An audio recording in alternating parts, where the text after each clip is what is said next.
Podcast City Network.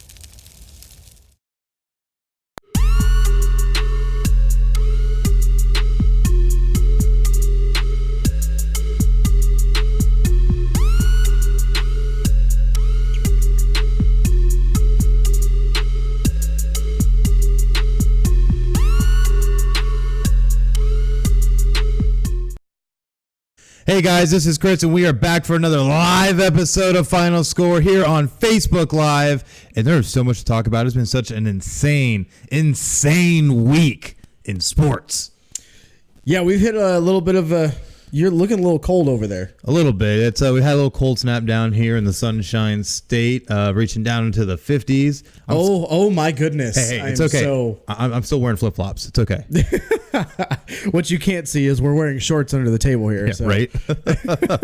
But still, so many great things to talk about. Before we get to that, you got to make sure you follow us on all of our social media outlets on Facebook, Twitter, and Instagram at PCN Final Score. Make sure to give us a like, give us a follow, check mark notifications, and leave us a rating. We've been getting some good ratings lately. Yeah, absolutely. The best way that we can grow this podcast and get better at what we're trying to do is by you give us your opinion. Let us know what you think of us and how we're doing. Good or bad. Yeah, good or bad. Obviously, we're open to all of it. We want to get better. So exactly. But yeah, go ahead, give us a like, a rate, share it with your friends, other sports fans. Mm-hmm. We really appreciate it. Absolutely. And make sure that if you want to catch up on all the latest content that we put out, including episode 36, make sure that you go and follow us on all of our myriad of different content platforms, including Spotify, iHeartRadio, iTunes, YouTube, TuneIn, Stitcher, Podbean, Google Play Music. Real easy to find. Just search keyword Final Score, one word, and make sure to check mark there. Man, we're just everywhere. You can't miss us. Yeah, it's kind of tough. Anywhere you look, you can find us. That's right. But you know what else we have found this week? Some insanity in college football. College football has been absolutely crazy these past few weeks, but this week I feel like more so than ever just because some monumental things have happened. But first things first, we got to get to the most monumentous part of that, and that's our weekly pick 'em because, sir, you killed it this week. I was 2 points away from going perfect 16-0 this week. Oh, my God. I was 2 points away. I'm looking at you, Arizona State. You were the reason why I'm not 16-0 this week. I went 15-1. Oh, well, I guess I'm okay with that. I mean, I'm still 11-5, but once I saw that, I kind of I had to take myself back because I know now you have pulled so close within the amazingness I've been able to pull off this year, and hats off to you. I can just imagine your face when you texted me. You're 11-0 in your picks so far. Oh man, I can just imagine your face just like, oh my God, this he doesn't really need the ego boost. And you know what's worse is I kept watching the games too, and I had our spreadsheet in front of my face, just ticking them off as we went. I'm like 12-0, 13-0. 14-0. Is this really going to happen? Oh, 14-1. There it is. 14-1. There it is. Thank you, Arizona State, for falling to Oregon State somehow. But going through these picks, we had a lot of monumentous matchups, including some great rivalries, including Michigan taking on Michigan State in the Big House. Yeah, we both picked Michigan here correctly. I mean, the biggest thing about this, we were talking about this before the show, is Michigan and Michigan State. This is the first win for Harbaugh at home against Michigan State. The previous 4 games have all been won by road teams. It's crazy. So it just kind of give you an idea of what this rivalry is all about. And you can always throw record books out the window with this game. Oh, absolutely. But I mean, Michigan's offense actually looked good. Like I dare I say it actually looked good. This is kind of the offense that we were expecting as Michigan fans when Josh Gaddis came in. Mm-hmm. And it's taken a while, but hey, it's rolling. So yeah, definitely got things going. Perfect timing because we got the last 2 games of the season are going to be the biggest. We have a trap game next weekend at Indiana. And then Ohio State, the big one. Absolutely. It's definitely going to be interesting going down the pike, especially you mentioned Indiana, who have played real tough against Penn State this week in Happy Valley, and it was honestly a very, very exciting game. Penn State ended up stealing this one 34-27. Both of us picking Penn State, so we both got lucky there. Yeah, Indiana's been really really tough to play this year, and sitting at now 7-3, they're no slouch. No, definitely not. They always have that 1 year every couple every couple of, actually usually it's like once every 10 years, but I mean, let's be real. Let's be real here. But they're having a pretty good season even for Indiana football. So most definitely. In our next game, we had Tulane traveling over to Philadelphia to take on the Temple Owls.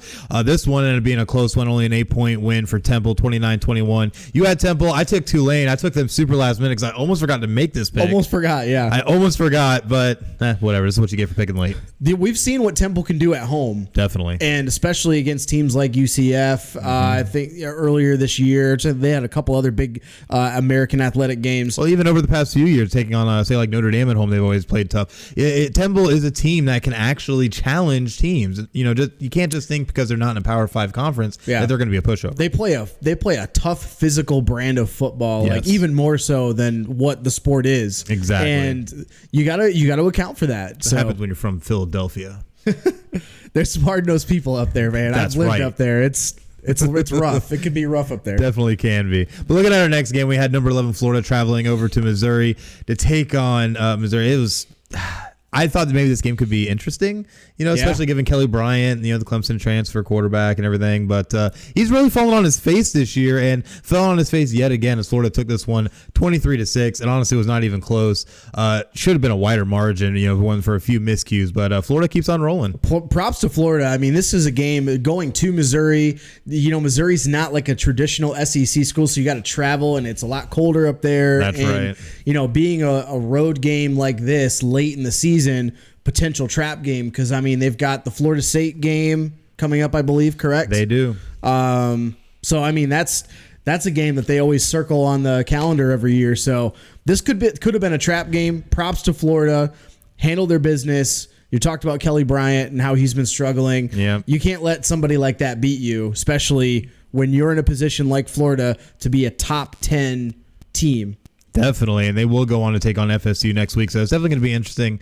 Maybe FSU tries to play spoiler here, and we've seen how some of those games have gone in this rivalry, so definitely one we'll take a look at come next week. In our next game, though, we had TCU, the Horned Frogs, going on to take on the Texas Tech Red Raiders, and this one was close. TCU's defense came up big when it needed to, and that's the big thing about TCU is that they've been so kind of Jekyll and Hyde, really. You don't know what you're getting out of this team, but we know one thing is they have one of the better defenses in their conference, and that came to play today. I mean, absolutely. You went and stole one on the road against a team at Texas Tech that has themselves played spoiler for other teams this year. They absolutely have. So it was very interesting to see how this one played out. But TCU ends up stealing this one. But then the next game, and of course I hold this one near and dear to my heart, and one of our first ranked matchups, number 16 Notre Dame took on number 23 Navy in South Bend. And this game was not even close. Final score, Notre Dame 52-20. And that wasn't even that close.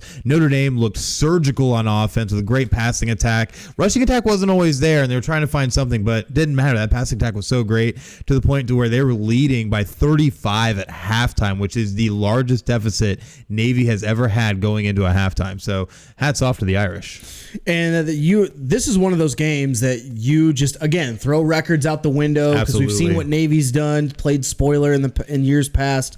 But yeah, credit to Notre Dame. They came out, they handled their business at home, and I mean they're still in line for a decent bowl game. Definitely. Still sitting at 7-2, and you've got a couple other big games. You still got all they have left right now is the Holy War of Boston College next week, and then they travel out to San Palo to take on Stanford. Yeah. I mean, those are still tough games, or rivalry games. Again, records will go out the window again because Boston College always plays Notre Dame tough. All I can ever think of is the game they had at Fenway back in 2015. Notre Dame was supposed to bull over Boston College. Boston College was garbage that year, but was number one in the country in defense. But still, that game was really close. So definitely we'll see what Notre Dame can pull off going forward. But in our biggest, I feel like, matchup of the weekend, Georgia taking on Auburn down in Alabama, and this game was close. You had Georgia, I took Auburn, but Georgia squeaked this one out 21-14. Auburn has lost their 3 games this year to Georgia, LSU, and I forget the third. Who did we just say the third one was? Because this is their 3rd loss of the year. Oh, yes. Oh my goodness! We were just talking about this 5 minutes ago. About this. Oh my goodness! But they're all top 10 teams. Absolutely, Absolutely. So this kind of a game, and this bother is me. Florida, there it is. Florida, yeah. It just took me a moment. Game. Don't mind me, fans. Yeah. I have 4 kids. This happens. But Georgia needed this win to stay relevant in the playoff picture because they've already had they won this game, which they did, they wrapped up the SEC East. They're now going to Atlanta. They know it's locked up. That's what was on the line for them. But for Auburn, you're just trying to play spoiler at this point and try to get yourselves a decent bowl game. Because your championship hopes have gone out the window weeks ago. Yeah, pretty much. And it's very interesting to see how all this is going to play out. Yeah. Because my biggest thing with Georgia, too, is I want to see who they're going to end up facing come the SEC championship game. Because there's a lot of things, a lot of scenarios that could happen, whether it be LSU, Alabama, with now, which we have a lot of news on that coming up as well, which is going to affect that picture. So it's going to be very interesting to see how all that plays out. Yeah, credit to Auburn, because I know Georgia was up, I think, 14-0. At in the third quarter even. That's right. So credit to Auburn to try to make that a game and keep it close at least. Yeah, they definitely tried. They tried their hardest, but just came up a little bit short. But in our next game, we had the Longhorns of Texas traveling over to Iowa State to take on the Cyclones. This one also ended up being real close. Again, I don't know how you did it this week. You had Iowa State. I had Texas, but Iowa State took this one 23-21.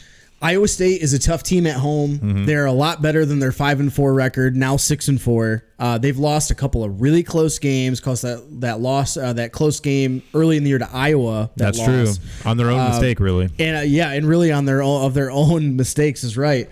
But I mean, Iowa State at home, they were already favored in the game. Texas hasn't really played well on the road, so that's kind of a perfect storm of stuff for that game. Very, very true. Looking at our next game, Virginia Tech at 6-3 and on the up and up, it seems like, traveling on the road to take on Georgia Tech in Atlanta. Georgia Tech has been a very dismal team, so we're not too surprised that Virginia Tech took this. But I think what's more surprising is Virginia Tech took this dominating 45-0. I was trying to wonder why the spread for this game was 5.5.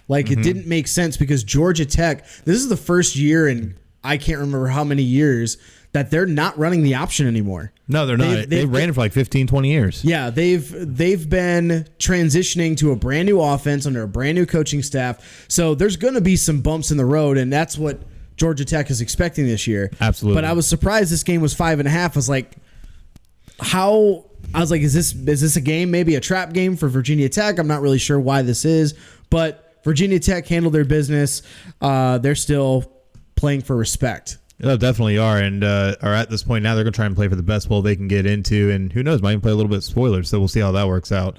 But then our next game, we had number 18 Memphis traveling on down to Houston, and we kind of thought, this game could get competitive, but not really. Memphis ended up taking this one big, 45-27. Houston sent their season packing right away in the first couple games. We were talking about their quarterback that took a red shirt within the first 4 games, so he's done for the year. A couple other star players are done for the year.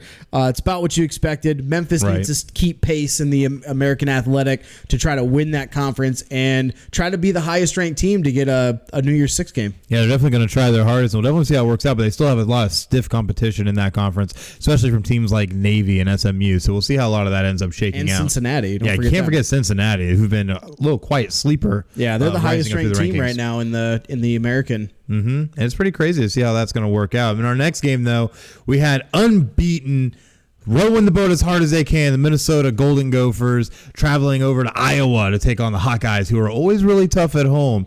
And again, I picked Minnesota. You picked Iowa. Iowa took this one 23-19. Minnesota already had their Super Bowl. Yep. They've already had it. They beat Penn State. I love Minnesota. I love PJ Fleck. And you just after that game, you knew there was going to be an emotional letdown game, and this just happened to be it. I felt like if they played somebody that was like a lesser Big Ten team, it was going to be a close game. They might have won, but it was still going to be a close game because you have such a high to beat at the time number 4 Penn State at home. Huge game. This first time you've been undefeated in 50, 60, 70 years, whatever it was. 100 plus. 100 plus. But that game going to Iowa, it's a really tough environment. It really is. It was a later game. That place at night, being a Michigan fan, I can tell you that's a nasty environment. Minnesota fell flat. I don't think they were going to make the playoff anyway, but it's a great story. They can still make they could still make the Rose Bowl, really, or at least some Big Ten bowl. If they end up being the best Big Ten team, I definitely could see Minnesota making the Rose Bowl. And honestly, with the kind of season they have, I feel like they're kind of deserving of it at this point. And they're still in the driver's seat for the Big Ten championship game. They definitely are. They now still have one game up on Wisconsin. Mm-hmm. And God, so crazy to say. Minnesota up on Wisconsin. They still have a game up on Wisconsin, so they have to win out, and they can play in the Big Ten championship against most likely Ohio State. Most definitely. And we'll definitely see how that shakes out, and we're definitely rooting for the Golden Gophers to keep on rowing. But our next boat, Sky-U-Ma. That's right. That's right. Number 17 Cincinnati, though, traveled on down to Tampa to take on the USF Bulls, and this turned into a little bit of a trap game for Cincinnati, who had to claw their way back to take this one 20-17.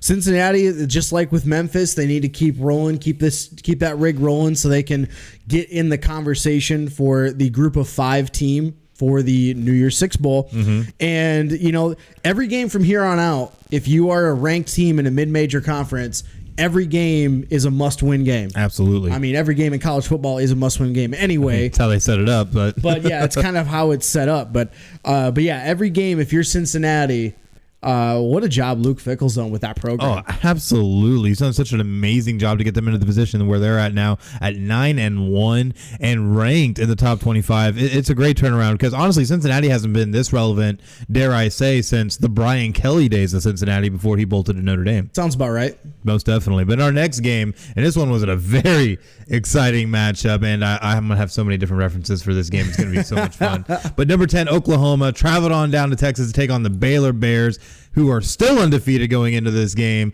And this one was exciting. We saw Baylor go up 28-3. Hey, that sounds like a familiar number. Go up 28-3, and we saw Oklahoma come back down 25 points for the largest comeback in Oklahoma Sooner history and win this one 34-31. Man, this is very reminiscent of a Super Bowl we had not too long ago. Sounds about right. We had a 28-3 comeback, but this is probably the worst case scenario for the Big 12. Absolutely. Because you've already had Oklahoma lose a game they should not have lost. So they should have been undefeated going in this game too. If Oklahoma was undefeated going in this game, you'd be talking about Oklahoma in a top 5 matchup against the number 13. Baylor hasn't really played anyone this year. But in 2 years, Matt Rule has turned around that program. Oh, absolutely. From all the scandal and stuff that they had a couple years ago. Props to him. They've had such a great season.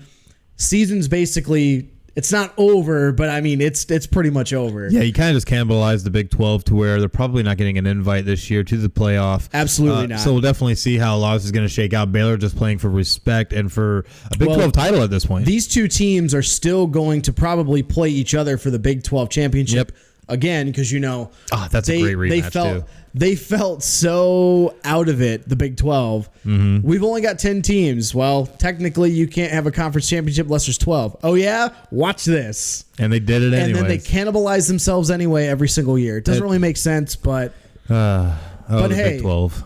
That's what it takes to get your team into the playoff. Like that's unfortunately the way that it is. It sadly is, and conferences like the SEC are able to better wear it, I feel like, sometimes, just because they have teams that do show a lot of dominance, especially with Alabama. But when you're Alabama going up against all these ranked teams all the time, eventually you're going to lose, and that's how you end up with the LSUs that might come out undefeated, or the Georgias or the Floridas. But at the end of the day, you know how everybody views the SEC, so get that little preferential. I was having a conversation with somebody last night, and he was trying to tell me.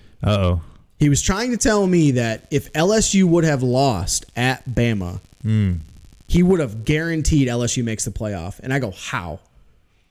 They wouldn't have even made the SEC title game. Nope. And he's like, yeah, they don't have to, which is why Georgia and Bama would eat each other. Bama would probably win. You're assuming that everybody's healthy. And he's like, LSU would easily squeak in at 4. I'm like, how? You can't tell me that that's a legitimate argument when you've got a team like Oregon. When you got a team like Oregon in the Pac-12, yes, they lost to Auburn in a very close game, but by the time they get to the end of the year, they would have had multiple top 25 wins, top 10 wins against Utah in the Pac-12 championship. That's right. You can't leave out Oregon to put in LSU, who never even made the title game, and he was trying to argue that, well, it happened a couple years ago. Like, yeah, I understand that. That doesn't mean it's always going to happen. Right. The sad part is that the rematch was a letdown. No, the sad part is that we're already what, 2, 3, 4 years into this playoff? Roughly, yeah. I want the BCS back. Oof. But I want it with a twist. I want the BCS style of rankings with a playoff format. No committee. Now that I could agree with. I think the committee is honestly the biggest travesty to this whole thing because you're still leaving it to a human element. Exactly. And that's what bothers me is that you end up in situations where you have a team that did lose to someone, and just because it was close, you feel like they're still worthy enough to be there. They're not. You lost. Okay? Stop giving out participation trophies. We don't do that here. Sorry. This is Final Score where things go final. I'm sorry.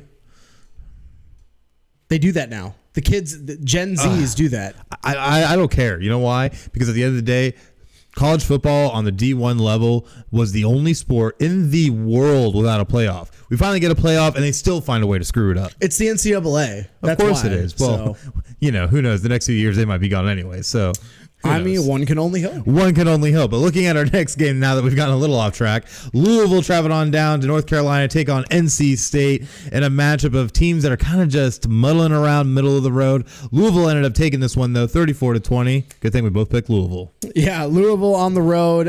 They've just been playing better than NC State throughout the season at this point. Definitely. Louisville, again, another team that's had to turn around their program in the last couple years. Of course, you had the whole Bobby Petrino nonsense going on yet again. But so they've been trying to turn things around, and I see what you just added for the next game. Oh, sorry. I had to add a little note here because in our next game, it was Arizona State traveling up to Oregon to take on Oregon State and the Beavers. And this was the game. This was the game that gave you the good old one in the L column and kept you from a perfect week because, my God, that would have been travesty. But Oregon State ended up taking this one in a surprising nail-biter. You may not have been able 34. You may not have been able to fit my head in this room. So. No, we definitely wouldn't have. We'd have to do an outside show. First time ever. But no, it definitely was a surprising win for Oregon State. So definitely can't count out the Beavers going forward now. We thought they were going to be the bottom of the Pac-12. Well, you're looking at Arizona State still has a lot to build on. Herm Edwards is doing a great job with that program. Oh, yes, he is. They're set up pretty well. So, there's going to be some bumps in the road, and you go on the road. You're traveling to Oregon State. Teams play tough at home, and that's the testament of a good team. Can you win in hostile environments on the road? To put yourselves in position to have winning seasons, 10-win seasons, playoff implications, championship implications, that kind of stuff. These are kind of games that you have to have, and unfortunately, they came out on the short end of this one. Yeah, they definitely did. And both teams are going to have a lot to build towards as they both try to reach bowl eligibility. So definitely going to be interesting to see how it plays out for both teams. But in our late matchup, our 11 p.m. game last night was USC, traveling to take on Cal and the Golden Bears. USC ended up taking this one emphatically, 41-17. Wasn't even a contest.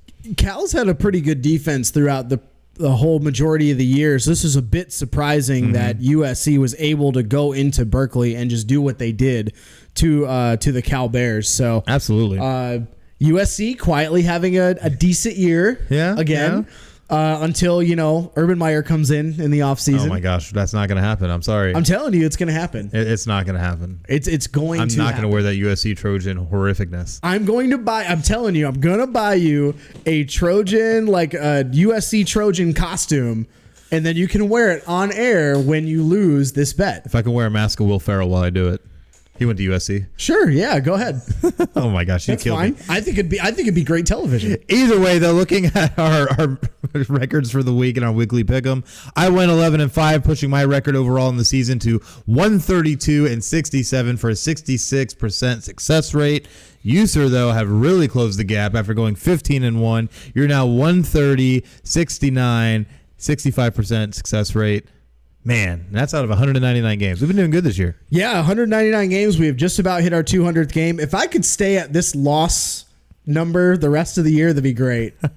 Oh my gosh. This is a family show, sir. You need to calm down. What are you talking about? Oh yeah, what am I talking about? Exactly. Either way though, it was a great week of college football. But looking at it though, we now have to readjust our top 6 and see who fits where. So looking at it from here, who's in your top 6? My top 6 hasn't changed from last week, honestly. LSU, in my opinion, is still the best team in the country, along with Ohio State. Those two, I think, are far and above the best teams. Clemson at 3.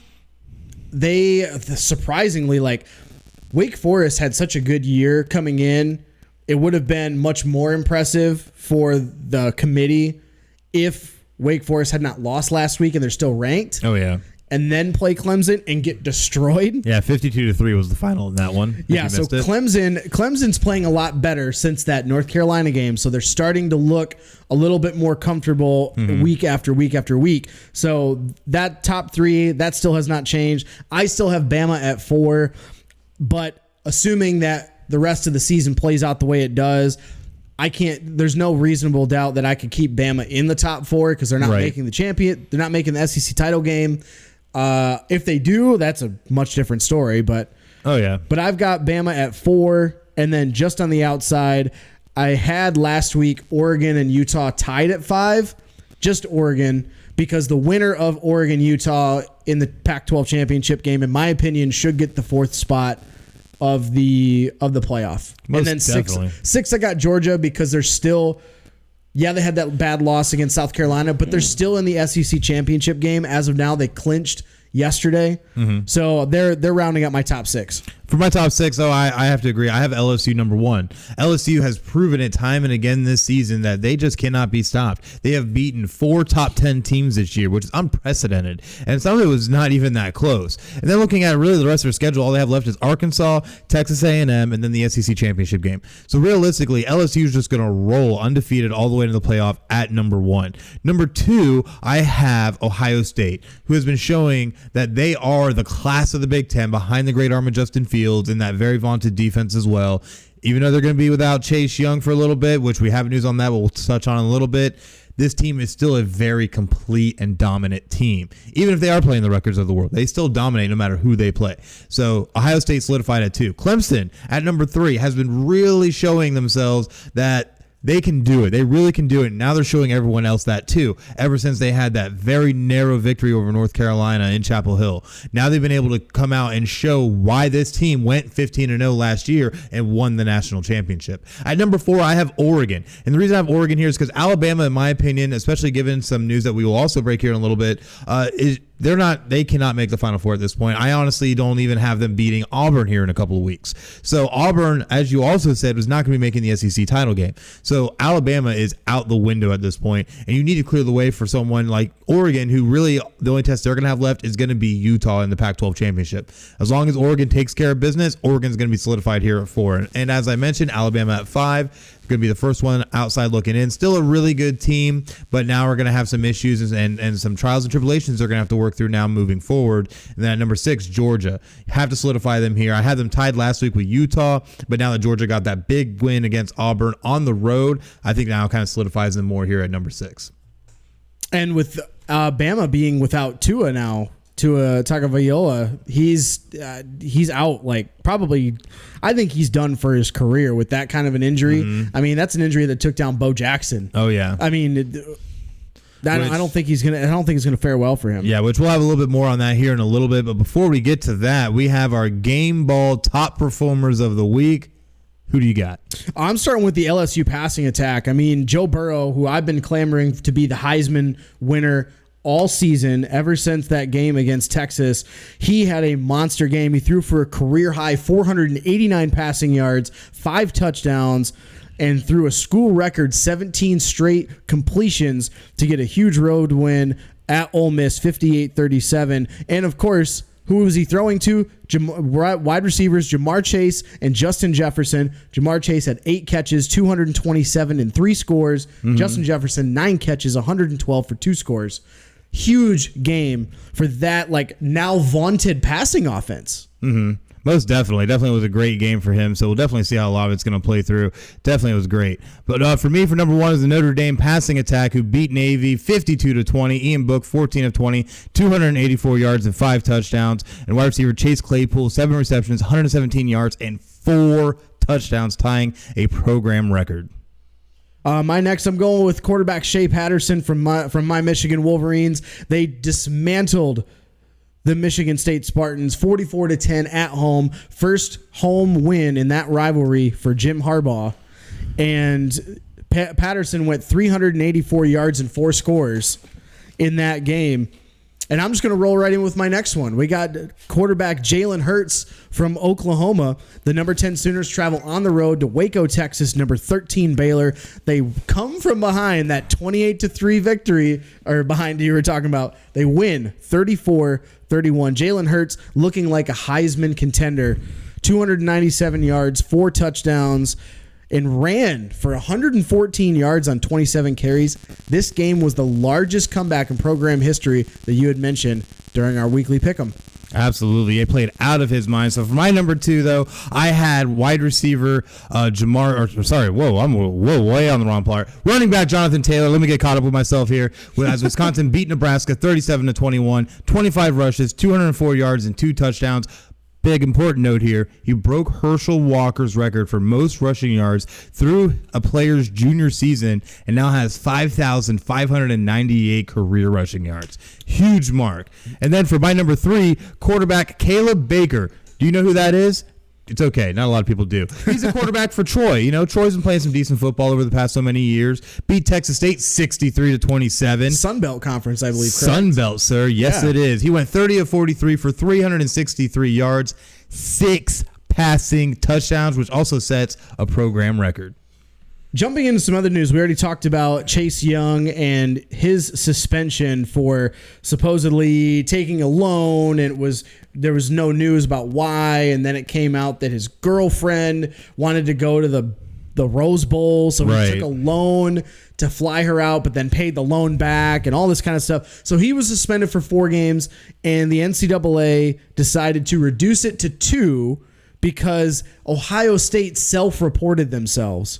Yeah, we'll definitely see how a lot of that ends up playing out. But the big shocking thing to me is why would you suspend him for 4 games to begin with? Everyone knows that you're going to only suspend him for the 2 games that don't matter for Ohio State, so he can be back for the last 2 games that do matter. Which they suspended him for Rutgers and Maryland. But now now he's going to be there, though, for Penn State and Michigan. So, and the Big Ten championship game. Yes. How much you want to bet at the end of the year that's going to come out that, he was actually ruled ineligible. So they're going to have to void the whole season. Yeah, that's going to end up being ridiculous. And these kind of situations shouldn't be happening anyways. And it's just crazy to continually see these things transpire, especially with a guy like this where, okay, we know you did something wrong. We found out and did some research and did our investigation and found, you definitely did something that is against the bylaws, and then turn around and are like, oh, it's okay. Since you did like your own little self-ban, your little self-suspension, that, oh, it's okay. We'll reduce it to 2 games. Because why would we want Ohio State at full strength? Because obviously we're caring more about athletics than we are the academic side of these student athletes. Well, the thing that really kind of tipped this off, and we're talking about if you're not really familiar with this situation, is the person that gave money to Chase Young was supposedly a, quote, family friend. Quote, unquote. And he repaid it in full. But it came back out later that the NCAA considered it an extra benefit because the person that gave Chase Young the money, he didn't know until after his recruitment to Ohio State had already started. And turns out the guy is an NFLPA agent, which is a huge issue. So funny how that works. Huge issue. But here's the big problem that I have with it is that if it's a small amount of money and he paid it back and this and that, why not release how much money it was? Nobody's releasing that because they know it's a huge amount. Exactly. They know it's a big amount that is going to indict Ohio State.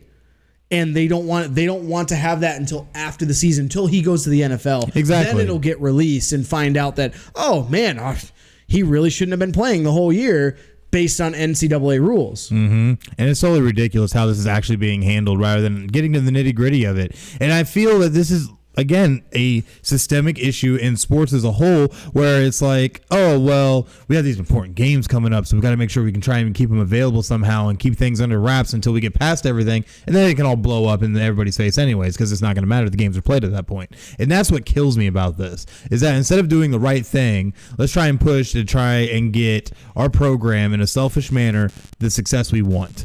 And it's just ridiculous. It's absolutely ridiculous. I love how one of the quotes that was asked to Ohio State about this is they were asked whether they were sweeping this under the rug. Oh, and the quote was, "We never cover up anything. We're never going to do that. My 34 years of doing this business, I've never even thought about doing that." End quote. Like, okay, so the tattoo thing wasn't covered up. Jim Tressel. The Jim Tressel stuff, the Urban Meyer stuff, like none of that. Like the what's the guy's name? Justin Smith something. Justin Smith. Yeah, he was supposed, but we're just going to suspend under the rug Urban Meyer for a couple of games because he was harboring an abuser on his staff. Because that makes sense. Yeah, because that makes sense. But we're going to suspend a kid for taking money for 4 games. Oh wait, no, 2 games for this. Like, this is the NCAA is a freaking joke. Well, this is why we have the Fair Pay to Play Act going through, and why it's going to end up being the upheaval of the NCAA. And this kind of thing right here, I guarantee you, this kind of a situation with Chase Young is going to come up after the Fair Pay to Play Act comes into play. But the reasoning behind the money given to the player will be a sponsorship. Oh, yeah, you can create any kind of a dummy corporation and just make it an easy funnel. I feel like that's exactly what's going to happen. It's going to make the NCAA worse for now until they actually inevitably do away with the NCAA and figure out some other alternative, because NCAA, we already know they're a joke of an organization. Oh, absolutely. They've been doing that. They've been taking advantage of kids for years. And now all of a sudden, in the last 5 years, we see all of these little scandals come out, and it's a disaster. Yeah, it's an absolute train wreck at this point. And honestly, through 150 years of college football, to see the NCAA be able to monopolize the way they have for as long as they have is absolutely ridiculous. And sure, the NCAA may not have been around for the entirety of the 150 years, but at the end of the day, they have sure as hell been part of it long enough and have been able to create the cash cow that it is today that takes advantage of these athletes. So they're going to get their comeuppance. Calling it now. But calling it now. You heard it here first. But in other news, though, as we had mentioned earlier, Alabama quarterback Tua Tagovailoa is now going to be out for the season and could possibly be a career ender after dislocating his right hip and fracturing his rear posterior wall in a shocking injury. And honestly, when you initially watched the video, I didn't really see it. I was like, oh, it looks like kind of a normal tackle. But as you watch closely and then you see how things unfold, it definitely is a very devastating injury. He had to be airlifted to Birmingham to be taken to a hospital there to be able to have a lot of this treated as quickly as possible. And this is a real big blow to the Crimson Tide. Yeah, you never want to see any player go through this. I don't even care if it's, I don't even care if it's somebody that plays for, USC, Ohio State, or, our rival schools and stuff. You never want to see this. No, definitely. This is a kid's livelihood on the line. It's you never ever want to see that. Yeah, I only say Shea Patterson. I only say that he wants to get hit by a bus in a joking manner. I don't want to really see him get hit by a bus. Just metaphorically hit by a bus. Just metaphorically. Or you could just roll out somebody like Mason Rudolph. It's actually worse to keep him on the field than off the field. But that's and you let him get pegged in the head. Anyways, we'll get to that. With Tua's injury, this now brings up a couple different things for Alabama this year. You got to find a new quarterback because now Jalen Hurts is obviously gone. You've got guys that have transferred out. You got to find another quarterback that can help carry this team to a potential playoff berth. That's still in play here. But for Tua, this is devastating for his NFL career. Absolutely, he might not even have a football career anymore ever, because, like I said earlier, this kind of an injury also took down Bo Jackson.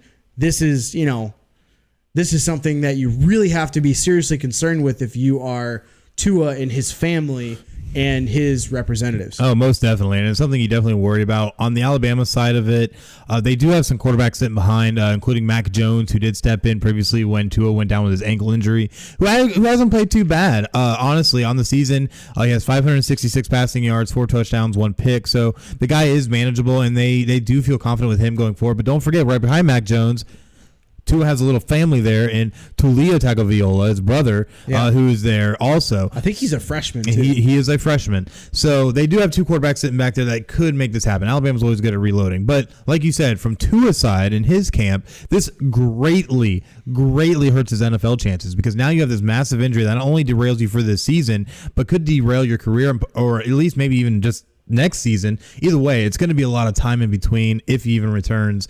And he now, with this type of injury, is going to have a lot of mobility issues. It's going to take a lot of time to come back from this type of an injury. And NFL dreams might be out the window at this point.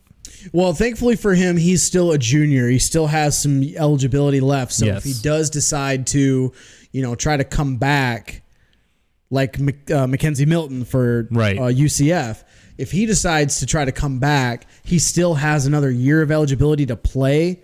So that could still be on the table, but first and foremost, I know he went into, I think, emergency surgery. Yes. Right away. So hopefully a speedy recovery for him. And you always hate to see that kind of thing. You always like to see guys that enjoy being on the football field. So hopefully quick recovery for him, and he can decide what he wants to do with his career if he can even play anymore. Yeah, he said most recently in a statement that he is expected to make a full recovery. It's just going to take a lot of time. With these kind of injuries, you can't really, I feel, put a full timetable because it really comes down to how a body responds, especially this type of injury. It's a very devastating injury. He's not going to be able to walk for a certain amount of time, and it's going to be really hard. So we'll definitely see how it all works out, and obviously our thoughts go out to him and his family. It's definitely a very, very hard and difficult situation to be in. Mm-hmm. But moving forward, we're going to shift gears over to Thursday Night Football, where we saw some equally horrific things happen, and not just the Browns beating the Steelers 21-7, but the last 10-second window of this game clockwise anyways, was absolutely horrendous, with the Browns already having this game in control, 21-7. Mason Rudolph was a starting quarterback. He had already thrown 4 interceptions on the game. Ended up in a situation with defensive end Myles Garrett that ended up leading to a series of events that led to three players being suspended and both franchises being heavily fined. And it was just an insane scenario that happened. And it was crazy to watch live, honestly, because at first you don't realize what's going on until you see that aftermath. And just to bring you up to speed, if you don't know what happened, Myles Garrett came in near the end of the game and had a hard tackle on Mason Rudolph, twisting him to the ground. Mason Rudolph seemingly might have said a couple things. Who really knows? Some people said a hand was stuck in the face mask. Don't really know. Either way, words were exchanged. That led to the point of Myles Garrett yanking him up by his face mask onto the ground and tearing his helmet off. Mason Rudolph then, in turn, trying to go back at him, and Myles Garrett swinging his own helmet, the helmet of Mason Rudolph, at Mason Rudolph, nailing him in the head, and then being jumped on by 2 of his offensive linemen, most notably Marquise Pouncey, who threw multiple punches and kicks, and then Larry Ogunjobi, who came in and shoved Mason Rudolph at the end as well. Just a despicable turn of events that happened at the end of this game, and it was just horrible. First, Myles Garrett's a grown man. He like he was his daddy. He picked up Mason Rudolph by the face mask like he was a rag doll. Yes, absolutely did. Second, did you watch everything happen? You watched the video? Oh, whole 9. How can you tell me with a straight face that Mason Rudolph didn't instigate this? He had his hand stuck in a face mask. No. If you watch, no. If you had your second. It's okay, I'm gonna blow you up here in a second. It's all right. If you watch this video, Mason Rudolph is trying to rip Myles Garrett's helmet off while he's on the ground. Mm-hmm. And he's instigating this, whether he's saying whatever, that doesn't matter. He's also trying to rip his helmet off because obviously he doesn't like the hard tackle or the he's holding onto him while he goes down. And that's the point. I get it. Myles Garrett didn't need to take him to the ground, and he could have avoided that. The ball was already gone before he made contact. So first of all, they're both like, I know Mason Rudolph said it's Bush League. Mason Rudolph, what he did was also Bush League. Oh, I absolutely agree. So people trying to tell us that Mason Rudolph, his hand was stuck in the face. No, he's trying to pull his helmet off too. Well, and not even in the face mask, but his right hand came over and was clawing at the back of his helmet. So you can't say he wasn't trying to. And then everything could have been okay. And he would have just got a flag for roughing the passer and excessive hit or whatever. But Mason Rudolph tries to go after him and to attack Myles Garrett, which then prompts him to use the helmet. That's like a Chihuahua going after a Doberman. Like literally, if you watch it, Myles Garrett has 2 linemen in front of him, and he's like, backing off. And he's backing away, and he's stopping. He's like, okay, we're good. And then here comes Mason Rudolph. He's like, all right, sup, boom. You know what's funny is I saw a video of someone reenacting that swing with a helmet onto a wooden chair. When they swung it, and it's just a normal person, not Myles Garrett. We know Myles Garrett's superhuman. He swings his helmet and cracks his wooden chair completely in half. I just want to know how Myles Garrett didn't have another knockout concussion from that hit. Well, I'm surprised. Maybe Mason Rudolph will actually this might knock some sense into him and not throw 4 picks in the game. See what you did there. I mean, I watched him play at Oklahoma State, and he had a decent career. He did, but good Lord, he's been terrible in the NFL. Well, just keep this in mind as well. This game was a very chippy game. We had huge hits from the Browns secondary. Demarius Randall was ejected for his hit on Deontay Johnson, which when Deontay Johnson came off the field, he had blood literally running down the right side of his face, out of his ear. We also had Juju Smith-Schuster, who ended up with a concussion. James Conner got a hit that ended up re-injuring his shoulder. And, of course, we mentioned Deontay Johnson. All left for the game with injuries, none of which came back, which kind of hurt me in fantasy, but whatever. But looking at this, you had all these things transpire, and then the huge brawl at the end. Well, you know what these two teams are like. These two teams do not like each other. No, they do not. It is some brutal stuff in the AFC North with these teams. We talk about some of the most historic rivalries in the NFL. Obviously, you can talk about anybody in the NFC North, the NFC East, and all those teams. Oh, yeah. But there is, I swear to you, there is no more physical, just nasty, I want to kill you type mentality than the AFC North. Absolutely. The Browns, all 4 the teams. Ravens, and even the Bengals and the Steelers. All those teams, they legitimately want to kill each other when they play each other on the field. I feel like that was the Bengals' whole approach when they ended up getting Vontaze Burfict. So it only made sense, that with that type of division, you want to get the nastiest players you can. And it's always been that way. Huge hits, tons of smack talk. Close, exciting games, and it's just crazy. But then this is just yet another chapter in all of this. Yeah, and of course, being very vocal about this on Twitter, the fact that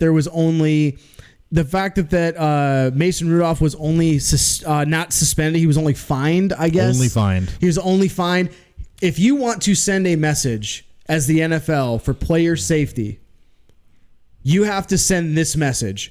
Myles Garrett, done for the year, possibly more. Mm-hmm. Pouncey got 3 games. That's decently fair. Given what he did. Ojinobi got a game. That's fine. He only shoved Mason Rudolph at the end. It wasn't really anything crazy. That's fine.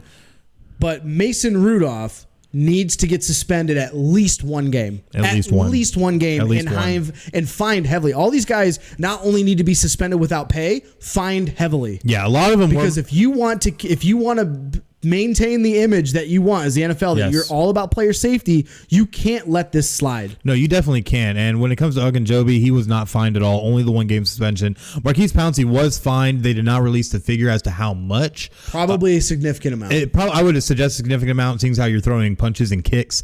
With Myles Garrett, though, he was fined the heaviest. Also, those figures were not released. But like you said, he has been suspended for a minimum of this season, including playoffs, and it is an indefinite suspension. So more suspension time could be added on going into next season, which in my opinion they absolutely should do. And I'm going to say at least 8 games because this was heinous. Honestly, this is the one thing I think when I was talking to everybody about this game was if Myles Garrett has that helmet turned around the other way, we probably have a dead player on the field. Potentially. And that's the biggest thing, or at least an injury to the level of not only career altering, but life altering. Yeah. Yes. And then of course, Myles Garrett, we're talking about what kind of a player or person he is off the field. He hasn't really had any issues until this year. Mm-hmm. Remember, he got fined in week 1 for punching Delaney Walker. That's right. And then he also got a stupid fine for excessive hits on Trevor Siemian. Which that's kind of ridiculous. If you're listening, of course, I'm doing the air quotes, excessive hits. Heavy. Okay. Excessive air quotes for the excessive hitting. Yeah, I don't think that was excessive, but whatever. So now you've got a track record for him this year. Mm-hmm. That's right there, end of the season. But Actually, according to ESPN, all 3 of those guys that have been suspended are all appealing their suspensions. All of them. And it will be heard on Monday and Tuesday. Yeah, they're expecting to have an actual outcome and decision by Wednesday. So we'll definitely have a lot more come next week's episode of Final Score to update you on this entire situation. And on top of this all, and this is the one little tidbit that we did forget, is both teams did get fined $250,000 as well for both teams having their involvement in this. So it's very crazy situation and definitely never something you want to see in sport. And it's probably one of the most despicable things I've seen on a football field. Yeah, and unfortunately, the thing that we should be talking about this game is the Browns are actually getting some momentum. They are. They stole a game at home. They're now 4-6. They're still in the playoff hunt. They still are. The Steelers are just injury riddled. Mason Rudolph does not look good.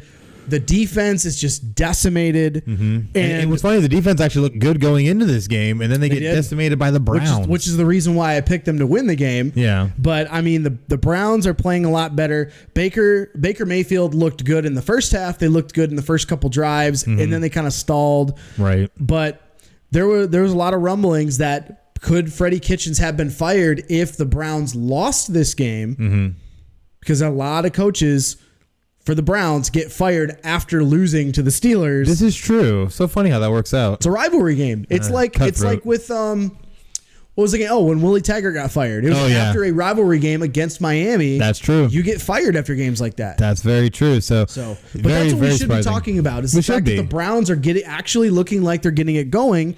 I mean, Kareem Hunt overshadows. Kareem Hunt is being involved within the game, and he's. He had a decent showing. Like 40 yards or so. Well, roughly. he had 12 yards. He had 12 yards of on the ground, and then he was mostly used as a wide receiver. 6 catches, 46 yards. But 46 yards. Those are the kind of things we should be talking about. It definitely should be. But here we are talking about this insane brawl that breaks out that ends up leaving 3 players suspended, one of which is going to be for the rest of the year. So it's just crazy the turn of events this all took. Yeah. And obviously, there's going to be more coming out from this, so definitely make sure to check back next week. But we're going to go ahead and segue on over into our weekly pick 'em, which I picked the Browns this week. You picked the Steelers, so I get the 1-0 to start this week. Yes, you do. But what other matchups do we got? We're talking about the 1 o'clock window. We got the Cowboys, who are 5-4, traveling to Detroit, 3-5-1. Lions are +5. With Stafford out again, Jeff Driscoll's going to start. I have zero faith in the Lions. You might as well tank the year. Seriously, don't risk Stafford's health. He's only got so many years left. Right. Just bench him for the rest of the year. I think the Cowboys win this pretty easily. Yeah, I have to agree. Cowboys definitely win this one. You definitely don't want to risk what's been your franchise quarterback. So I think the Lions really are going to tank the rest of the season. This one's going to go easily to the Cowboys. In our next game, though, we have the Falcons at 2-7 traveling over to North Carolina to take on the Carolina Panthers at 5-4. Panthers favored by 5.5 in this one. Both of us taking Panthers. Why you got them? Oh, I'm taking the Panthers. They were 1 yard away from stealing a game in Green Bay last week. And at 5-4, they're a better team than that. They have a run game going. Their offense looks decent. Their defense is playing a lot better. The Falcons, they're just playing spoiler at this point. They somehow shockingly stole a win last week against the Saints in New Orleans. So rivalry game, baby. I don't think it'll happen back to back. I don't think Lightning's going to strike twice. Panthers are going to win. McCaffrey has a huge day. The Falcons defense is still pretty hurt, so I'm taking the Panthers pretty easily. Yeah, I got the Panthers winning this one pretty easily, and because of one name alone, Christian McCaffrey, all I need to say. Next game, Jacksonville Jaguars at 4-5 travel up to Lucas Oil Stadium to take on the Indianapolis Colts at 5-4. Colts favored by 3, but this is a big game for the Jacksonville Jaguars because this is the return. Nick Foles. Yeah, St. Nick is making his return after the bye week, and the Colts, they have been without Jacoby Brissett for the last couple games, and they have looked horrible without him.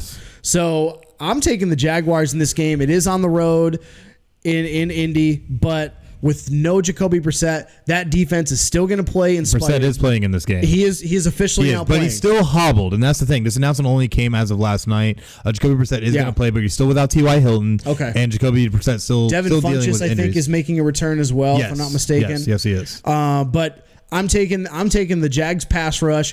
One of the best kept secrets of the rookie class, Josh Allen, who is second in the NFL from rookies in sacks this year.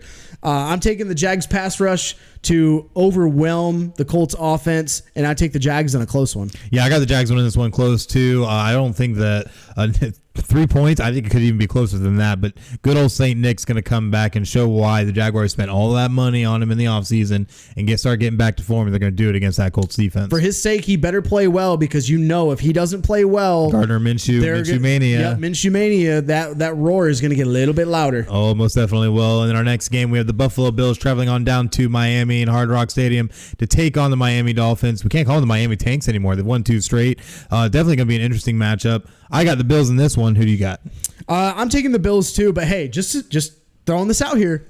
The Dolphins, undefeated in November. Oh my gosh. All they do is win-win. No matter what. That's horrible. The lyrics are 3 wins, but they've only got 2, so they can only use 2. Well, unless they get a win against the Bills, we'll see what happens. But I mean, the Bills, Devin Singletary is finally now the number 1 running back in that team. Mm-hmm. So they're just kind of feature him a little bit more. Josh Allen still got to play a little bit more consistently, but that Bills defense is on the road, but I'll take the Bills in a close one as well. Well, the Bills, I definitely think will take this one close, but don't forget, Frank Gore only needs, I think it's about 67 or 76. It's one or the other. Only needs that many yards rushing to be able to pass Barry Sanders all time for rushing yards. Oh, I never wish anyone harm, but please don't pass Barry Sanders. Well, listen, Frank Gore, it took him an extra 6 years to do it, though. So, Barry Sanders always did the ball coach. Always did it better. In our next game, we have the Denver Broncos traveling up to the Twin Cities to take on the Minnesota Vikings, who are 7-3 and favored by 10.5 in this one. Who do you got? I'm taking the Vikings. 10.5 is a wide spread. I don't know about that, but I mean, the Broncos have not been playing well. The Vikings are the opposite end. They've been playing really well the last couple of weeks, stealing a game in Dallas. Mm-hmm. I'm taking the Vikings, and it'll be fairly easy. Oh, most definitely. Vikings are going to take this one with a great passing attack and going to make the Broncos look stupid like they have pretty much all year. It's why they're 3-6. In our next game, we have the New Orleans Saints at 7-2, and with Drew Brees at the helm, going on down to Tampa to Raymond James Stadium, take on the 3-6 Buccaneers. Saints favored by 5.5. I think that one's a little close. I think the Saints are going to take this one, and I think they're going to take it big. The Buccaneers play the Saints way too well. I honestly had a tough game picking this one. I'm taking the Saints in a close one. It'll be, I mean, you're talking about the offense. Jameis Winston, you don't know what you're getting out of him week to week. That's true. That offense has been playing really well the last couple weeks. This is going to be a shootout, but I think it'll be close. Saints win in a close one. In our next game, we have the 2-7 Jets traveling over to Washington to play the Redskins at 1-8, who are going to be starting none other than Dwayne Haskins for this game. Redskins are favored by 1, though. Very interesting in the line. Who do you got? I'm taking the Jets. They've been playing well enough the last couple weeks to actually not, minus the debacle against the Miami Dolphins. I mean, how do you lose the Tank Bowl when you're not trying to tank and the Miami Dolphins are trying to tank? Like, I don't understand that. But because they're not tanking for 2 anymore. But you're playing against a team that they don't know what they're doing at the head coach position. They don't know what they're doing at quarterback. They've got 3 different guys they could play. Is Dwayne Haskins really the guy that they want because the management wanted to draft him, but the coach didn't want him? That place is a mess. 2 organizations that are complete dumpster fires. I'm going to take the lesser of 2 evils, take the Jets. Well, in my opinion, though, I feel the Redskins are in an advantageous position where a lot of people are automatically writing them off, especially with a new quarterback who's a rookie stepping in.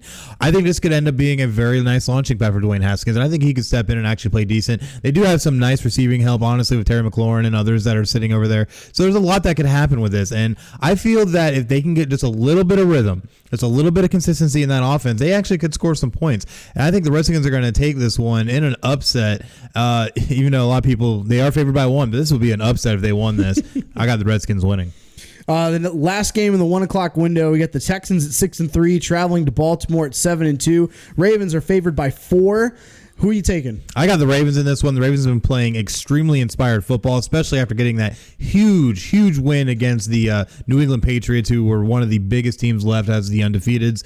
So the Ravens, I think, are going to be able to keep this one rolling with MVP hopeful Lamar Jackson, who's been playing out of his mind and setting all kinds of records. So definitely watch out for the Ravens to take this one. I'm with you. I'm taking the Ravens here too. Lamar Jackson is playing out of this world. He's playing an MVP level season. No J.J. Watt for the Texans. That's true. And they got rid of Clowney earlier this year. That pass rush is not going to know what to do with Lamar Jackson. I'm taking the Ravens as well. Absolutely. In our 405 game, we have the Arizona Cardinals traveling down to San Francisco, take on the 49ers at Levi Stadium. 49ers are 8-1, favored by 11.5 against the 3-6-1 Cardinals. Who do you got?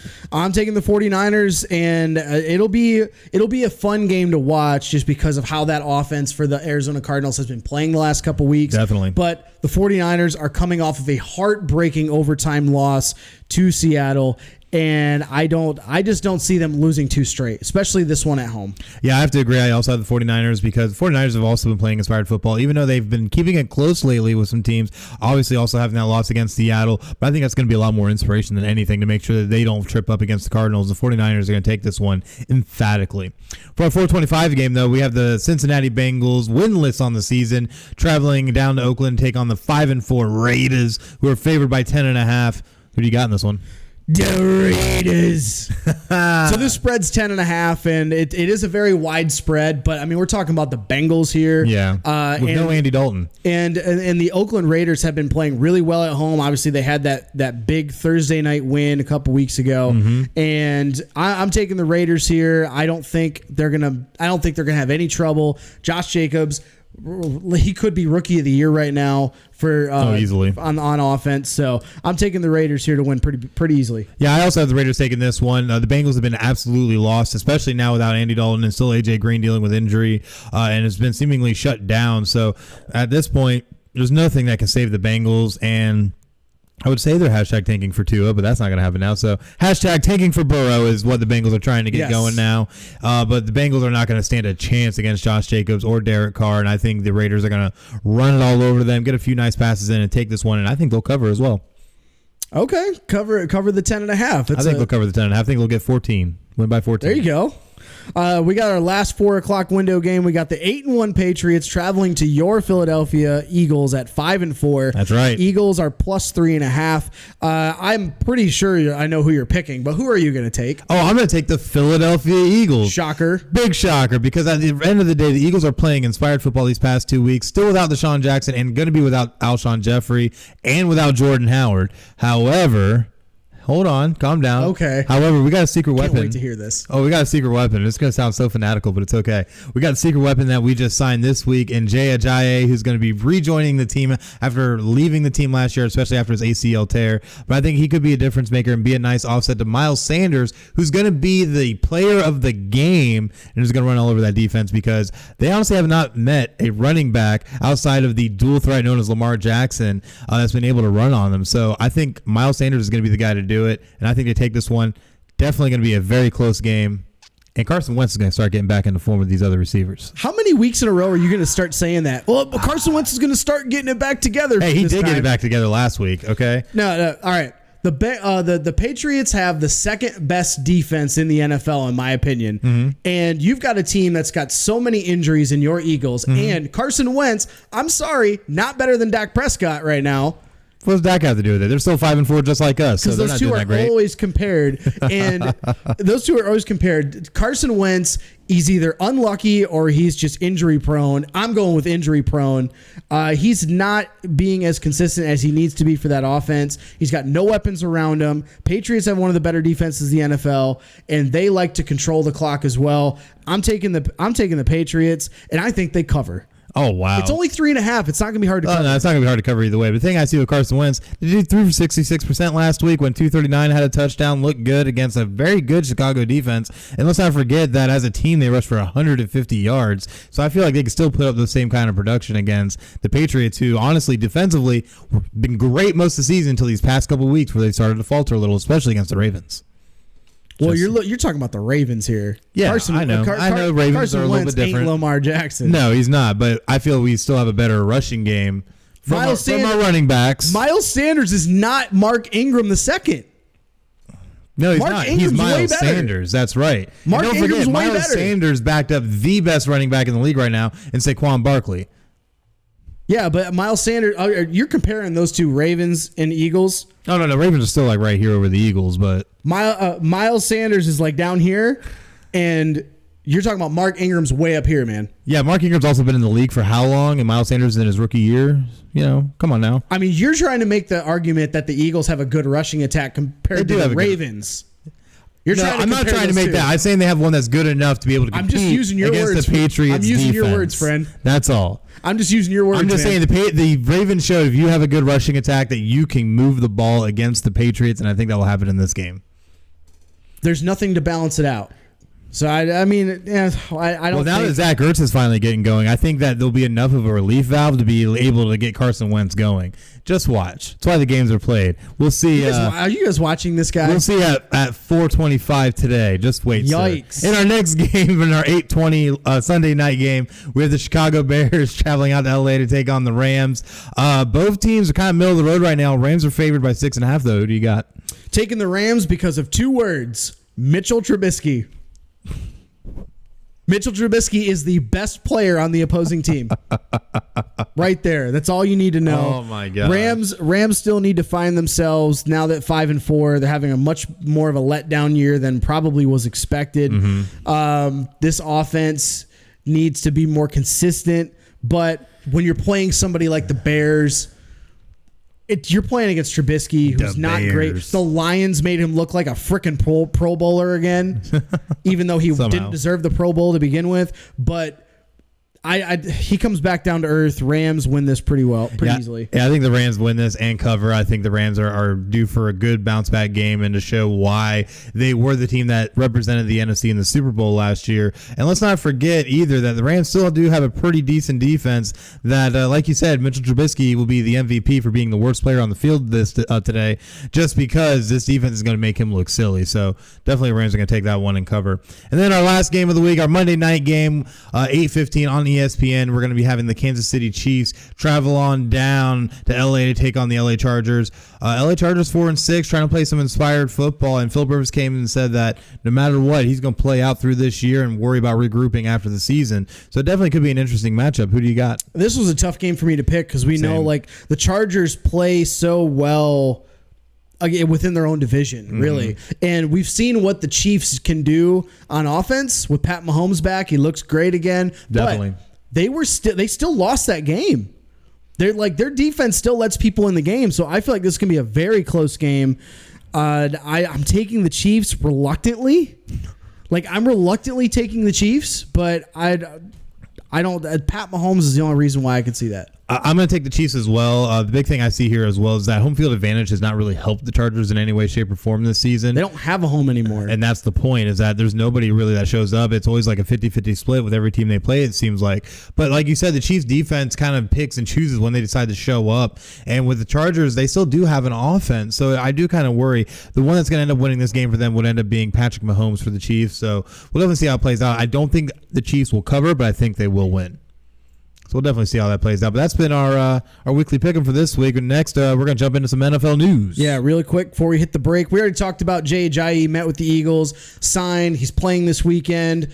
We've already talked about it for a couple of minutes. Yeah, we're just going to skip to the big stuff, the juicy stuff. We're going to try to keep it as short as we can, I promise.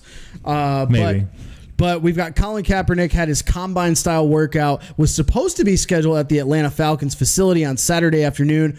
24 organizations were committed to attend. And then within the last, basically Saturday morning, his Kaepernick's camp released a statement talking about they're moving it an hour later to 4 p.m., and they're doing it at a local area high school, which is an hour away from the facility of the Atlanta Falcons. And the reason being, the NFL set up some really weird restrictions for him, and his camp didn't like it. Yeah, they ended up putting forth by Kaepernick's representative a just basic liability waiver against physical injury, while the NFL denied that and wanted to come back with a completely different one of their own. They also the NFL wanted to lock out all media. They didn't want the media involved. They didn't want the media to see the workout. Just so many weird things that were happening with this. And given everything we've already dealt with when it came to the collusion case and all of that. It seemed very strange. So Kaepernick flipped everything on its head, gave very little warning, but moved everything to this area high school to try and make this workout happen, make it as public as possible, and obviously to have the media there, because for what he said, he wanted to make sure that he had a fair shakedown and wanted to make sure that this was approached the way it's supposed to be and that the NFL wasn't going to try and do anything funny. Well, the NFL, obviously everyone knows, even though it's not made public. The NFL, it's known. Yeah, it's known that the NFL is blackballing him. Yep. He is being colluded against. But here's the thing, and I reminded you about this before the show. Remember when the Ravens last year, before they put Lamar Jackson on the field, right, they were talking about bringing Colin Kaepernick in just for a workout. That's right. And once they canceled that workout, the people in the media were like, whoa, what's going on? What do you hate against him? Like, why are you being racist? What do you mean being racist? Like, they've got two African-American quarterbacks on their team, Robert Griffin III and Lamar Jackson. Yep, RG3 is the backup right now. Yeah, I mean, like, they're basically claiming them to be racist because they didn't want to bring him in and this and that. That's the kind of stuff that was basically you're expecting if you're an NFL team to sign Colin Kaepernick. Mm-hmm. And most of the teams have been afraid to offer him a workout like most other players because of that. Yep. So they decided to hide behind the NFL. The NFL decided, okay, this is what we're going to do. We're going to have it set up like this. Then everything was basically agreed upon. But the problem is they said it's got to be this day. All this back and forth. In my opinion, this is a huge pissing match between the NFL absolutely. and Colin Kaepernick. It absolutely is. And that's what's ridiculous to me is that you can even see with the word usage, the verbiage chosen for the post-workout interviews and the different social media releases, they've made sense that this is all about getting at the NFL. Yep. This isn't really about getting signed. This isn't really about trying to get on with a team. This isn't about playing. This is about getting back at the NFL and showing, hey, I can still play. It's you keeping me back, not me. And if listening to his quote interview that he did after his workout, mm-hmm. he had one microphone in his face and there's a bunch of general population people around him, video recording on their phones and all that. He sounded like he was trying to stand up on his soapbox and be like he's trying to talk to the people versus talking to NFL teams.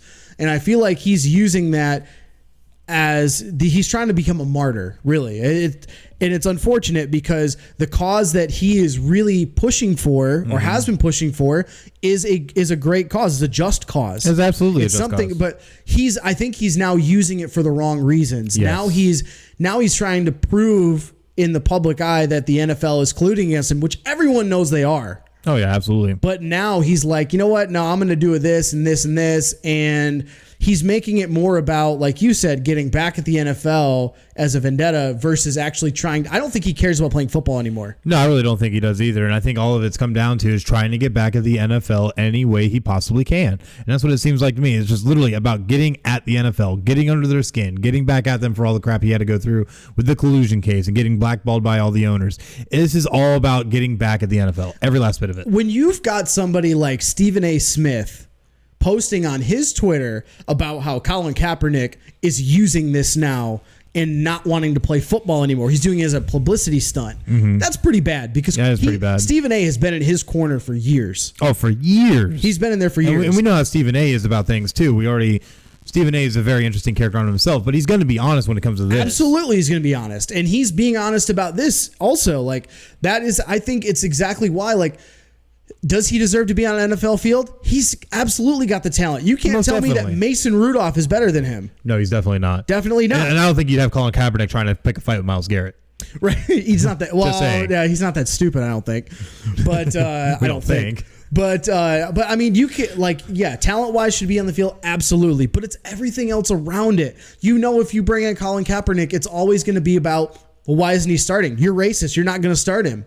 and then it's going to be like if he gets on the field and doesn't perform well, nope, the team set him up and they're not putting him in the best team's way to succeed. Yeah, it's absolutely ridiculous. That's what it's going to be about, and that's unfortunate because if he I'm glad that he's now taking more initiative to do stuff off the field in the last few years, which is great. Absolutely, that's awesome. Do it because more of it needs to be done. But The on the field stuff is he's still going to be kneeling. He's still going to use his interviews as ways to be more of just a platform to push his narrative.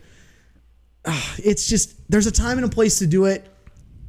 I don't think that was it. No, I definitely don't think so either. But we'll definitely see how a lot of this will work out. I'm sure there's going to be a lot more news coming this week. So definitely make sure you check back next week for episode 37 of Final Score. We're going to bring that to you live on Facebook Live. But for now, though, we got to pay the live bill. So definitely make sure you stick with us. When we come back, we're going to take a look at Major League Baseball and the postseason awards, as well as some very disturbing news that's come out of Major League Baseball recently. But until then, we'll be right back. The following support and sponsor Podcast City Network. City Limits Tap Room, sports bar in DeLand, Florida, has brew on tap, serve food, the grilled cheese is excellent. For upcoming events, check out City Limits Tap Room on Facebook.com/City Limits Tap Room. Atlantic Sounds has thousands of new and used vinyl records and CDs. If they don't have it, they can order it for you. Same location since 1982. For more updates on what's new, check out Atlantic Sounds on Facebook.com/Atlantic Sounds Vinyl. Sports Sanity Customs have worked with organizations from custom embroidering polo shirts to jerseys for your kids' baseball team. They do it all. Armed with state-of-the-art equipment and an in-house design team, they are equipped to take on your next project. Visit their website to learn more, sportsanitycustoms.com. Visit Sports Sanity Customs on Facebook.com/Sports Sanity Customs. 3 Count Design offers a wide range of graphic design products, video, photography and other forms of media. Everything from t-shirt designs to websites. Visit Facebook.com/3 Count Design for more. Demo Blast Studios, an explosion of imagination.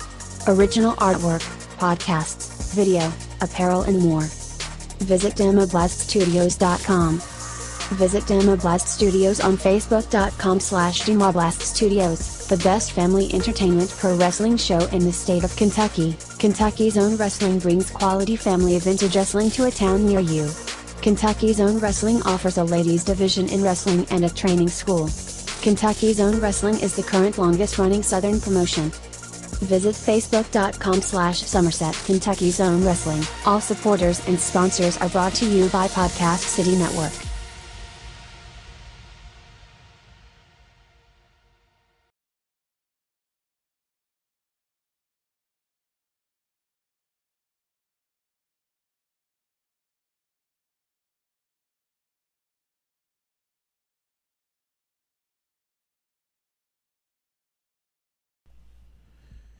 And we are back here on Final Score with Chris and Craig. And we got to talk about some MLB season awards because this whole season was absolutely insane and a lot of great things that happened, including a little bit of history with some of our winners. What do we got? Let's start with the MVP awards. Well, starting with the MVP in the AL, Mike Trout yet again gets the MVP.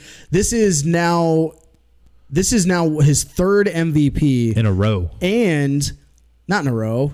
He finished fourth two years ago. That's right. You're right. It was 2 years ago he finished fourth. But he's been in the top 5 every single year that he's been in the Major League Baseball. He absolutely has. It's been absolutely crazy. It's his third overall MVP award, though, and he's been playing out of his mind. Ended up going 291, 438, and 645 for a career high of 45 home runs to go along with 104 RBIs and 110 runs scored in only 134 games. Dude was playing out of his mind. Yeah, and thankfully for him, he's going to have actually a competent skipper, a competent head coach on his team moving forward. But just goes to show you that the Angels organization as a whole is wasting his best years right now. Absolutely, They're wasting his best years. Oh, we're going to go get him Albert Pujols? Well, Albert Pujols isn't really going to help because he's like 45 years old. But, I mean, you've got no help around him, no pitching, no other hitting. That team is in shambles outside of Mike Trout. Absolutely. And, of course, that's what they tout on their social media that, we've got Mike Trout.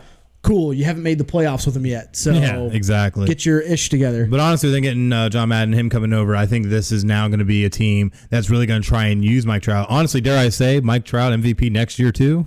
We could see that happen. It's possible. I mean, he's so talented. He's probably one of the. It's unfortunate with Major League Baseball players is that they don't get the national recognition that other sports do. Basketball, football.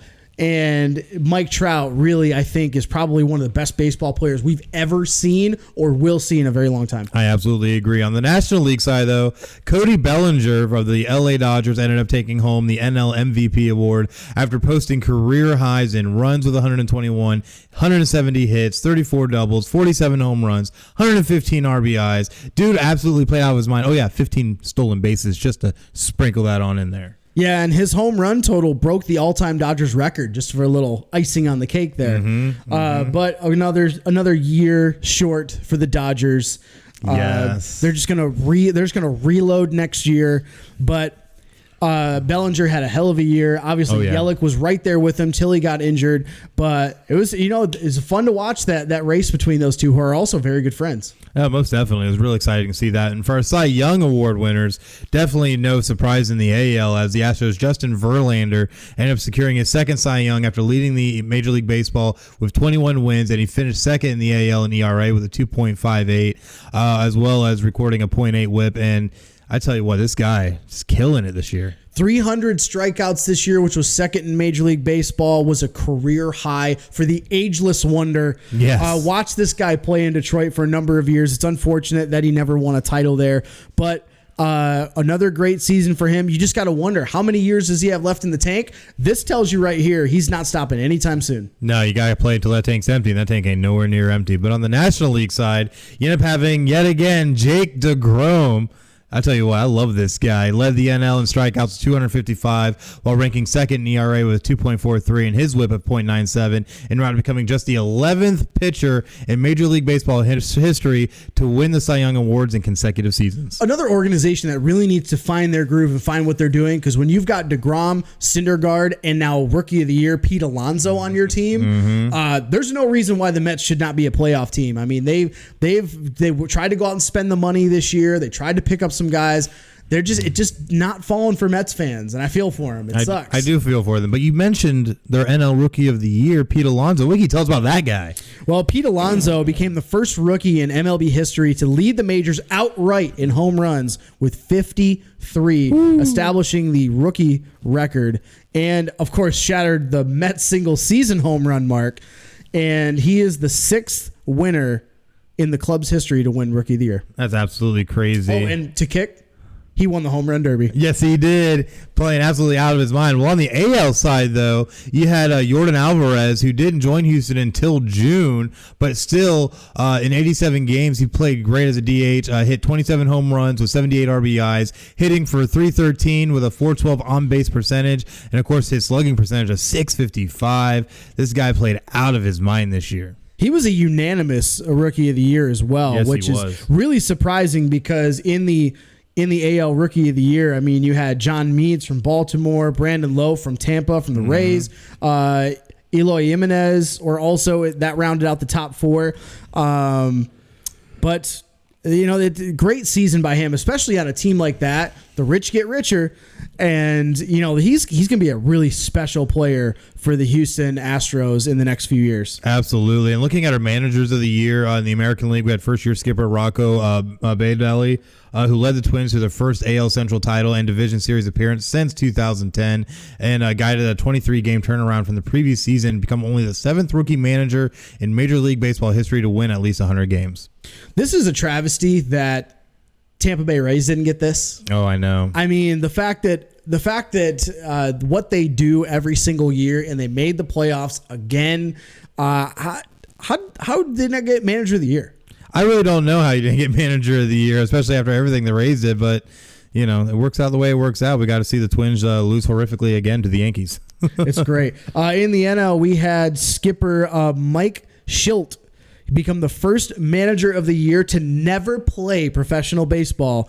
And he led the Cardinals to the NL Central for the first time since 2015 in his first full season. And it was a close race between him and Brewers skipper Craig Counsell. Yeah, I think what ended up being the nail in the coffin for Craig Counsell is that their team ended up falling off at the end after losing Yelich. So that ended up being such a huge blow to them. So definitely hats off, though, to Mike Schilt.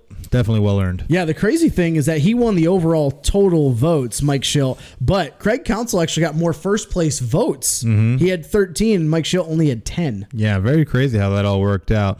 And then looking at our Aaron Awards, the American League, Mike Trout, who led the AL in OBP with a .438 and slugging percentage that we mentioned earlier, only player to finish with an OPS above 1 each of the past 3 seasons and winning his second Aaron Award.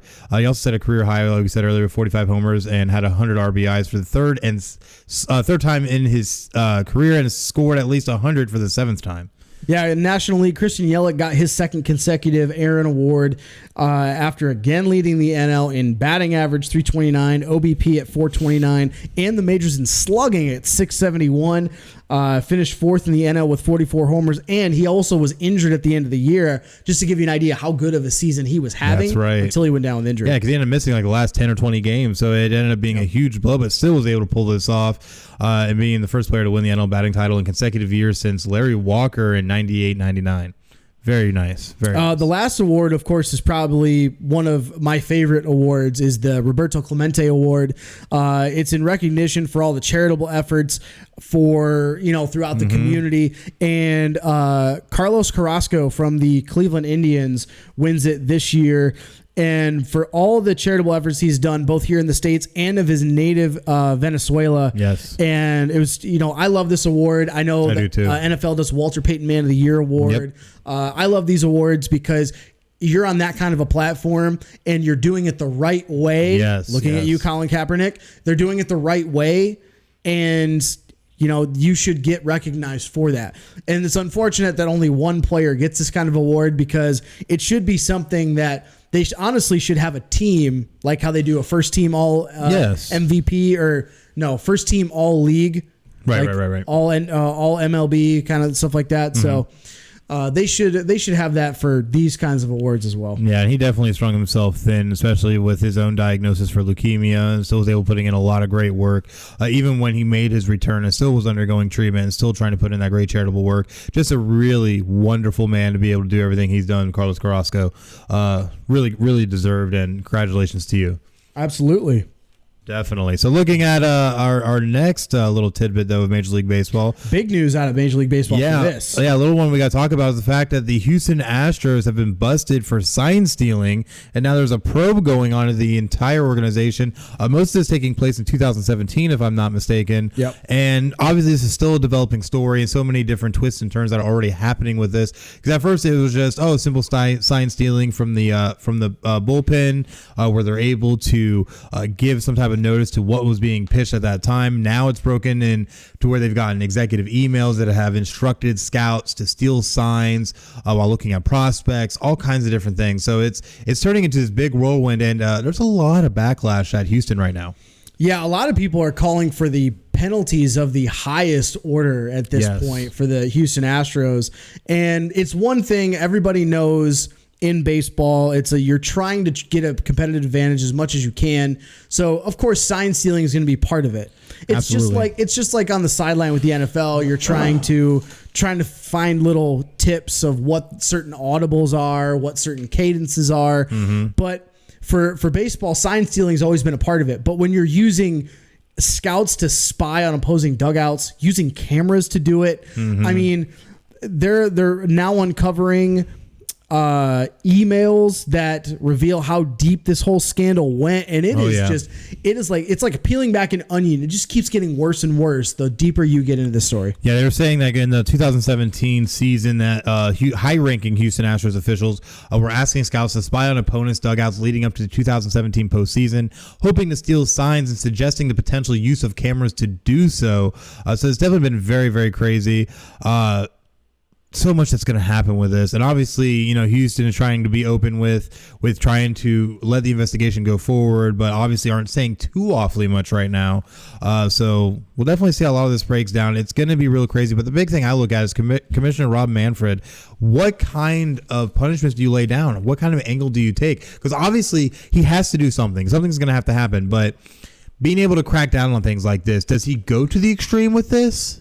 I don't know what the extreme is for baseball. What do you do? In the NFL, you strip draft picks and do all that kind of stuff. But the baseball draft is such a crapshoot, and it's not as important as, like the NFL or the NBA. Like, what do? And you can't restrict them. You can't restrict their roster. You can't restrict their salary cap. Like, I don't know what you do here.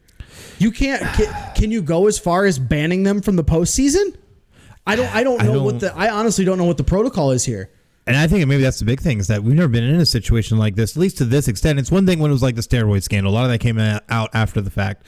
Or with other sign stealing issues we've had, like between the Red Sox and the Yankees and stuff like that. All of that was on such a minimal level to where you kind of get slapped on the hand, you got a fine, maybe a couple players get suspended for so many games. But that was about it. But with this is an entire organizational approach for trying to cheat. You're flat out trying to cheat. And it's because a lot of people, I feel like, don't really respect Rob Manfred and his ability to be the lead man, the commissioner of Major League Baseball. So a lot of teams have been trying to get away with whatever they can. In my opinion, Rob Manfred needs to try and bring down the hammer in whatever kind of way he can. I have a feeling it's going to lead into large fines. It's going to lead into probably multiple player suspensions if they can find that it affected any kind of the game, or find someone who was relaying those signals. But beyond that, still feel you got to try and take some steps forward. But what do? You can't do anything to players about it, because if a player's relaying signals, they don't know where it came from. They think it may have been just organic, that they found out, they tipped off a thing. Like, if you're watching the film and a guy is holding his mitt here for a curveball above the letters, and then he's holding his mitt down a little bit lower under the letters for a fastball, it's like, that's different. Like, that's different. That's a tell. Yeah. But you can't, I don't think you can suspend any players for this unless they are the ones that are illegally spying. Right. But I can guarantee you multiple executives are going to be fired. The team's going to be fined heavily in the millions of dollars, most likely. But I don't know what you do. So if you are a baseball fan, you're a fan of the show, follow the show, please hit us up on social media at PCN Final Score on Twitter, Instagram, Facebook, or send us an email, PCNFinalScore@gmail.com. We could probably make this the question of the week on social media. Just want to know your guys' thoughts on what maybe should be done or what will happen, because this is uncharted territory. Yeah, as I'm a fan of baseball, but I don't know the rules deeply enough to really kind of speak on this. So if you have a friend that's a huge baseball fan that knows these rules, please reach out to us. Let us know. We're always intrigued to learn about these kinds of things. Yeah, definitely. Maybe we can even get our little Yankee fan to chime in on this at some point. We'll have to see. Yeah, even if it's someone that's an expert on the matter. I mean, we'd love to have them as a guest on the show definitely to talk about this. I think that'd be fantastic. Yeah, definitely. So if you feel like you have what it takes, maybe even come on the show and talk to us about this. Send us an email, send us a message, leave us a comment. We'll definitely get in touch with you, and we can see what we can do going forward, because this is going to be big, and this is going to have a lasting effect, I feel like, on Major League Baseball. Absolutely. But yeah, now we're just waiting for waiting for free agency. We're waiting for the other chips to fall, really, as far as who's going to re-sign, who's going to hit free agency. So still a lot of fun, though, on the way for baseball fans. Yeah, most definitely. Spring training's going to be right around the corner, and I can't wait already. Oh, that's true. And definitely make sure that if you want to keep up to date on all things of Major League Baseball through Final Score, that you have to follow us on our social media outlets on Facebook, Twitter, and Instagram at PCN Final Score. Give us a like, give us a follow, check mark for notifications, and as well, leave us a rating and let us know how we're doing. But at this time, we're going to go ahead and transition over to hockey and take a look at the standings, because things have been crazy. But actually, before we get to standings, you have a little tidbit here that you wanted to throw out there. Yeah, we've got a little tidbit. We got the power rankings from Sports Illustrated, and I got them I saw them at number 10, not 12. Really? I saw them on 12 on here. Well, Sports Illustrated, they release their weekly power rankings each and every week to talk about the records, the previous rankings, and how they've been doing recently. Of course, we got to know our favorite teams in here. Oh, got to. I only have to note mine because yours is in the top 10. Yeah, that's right. How do you son feel of about that?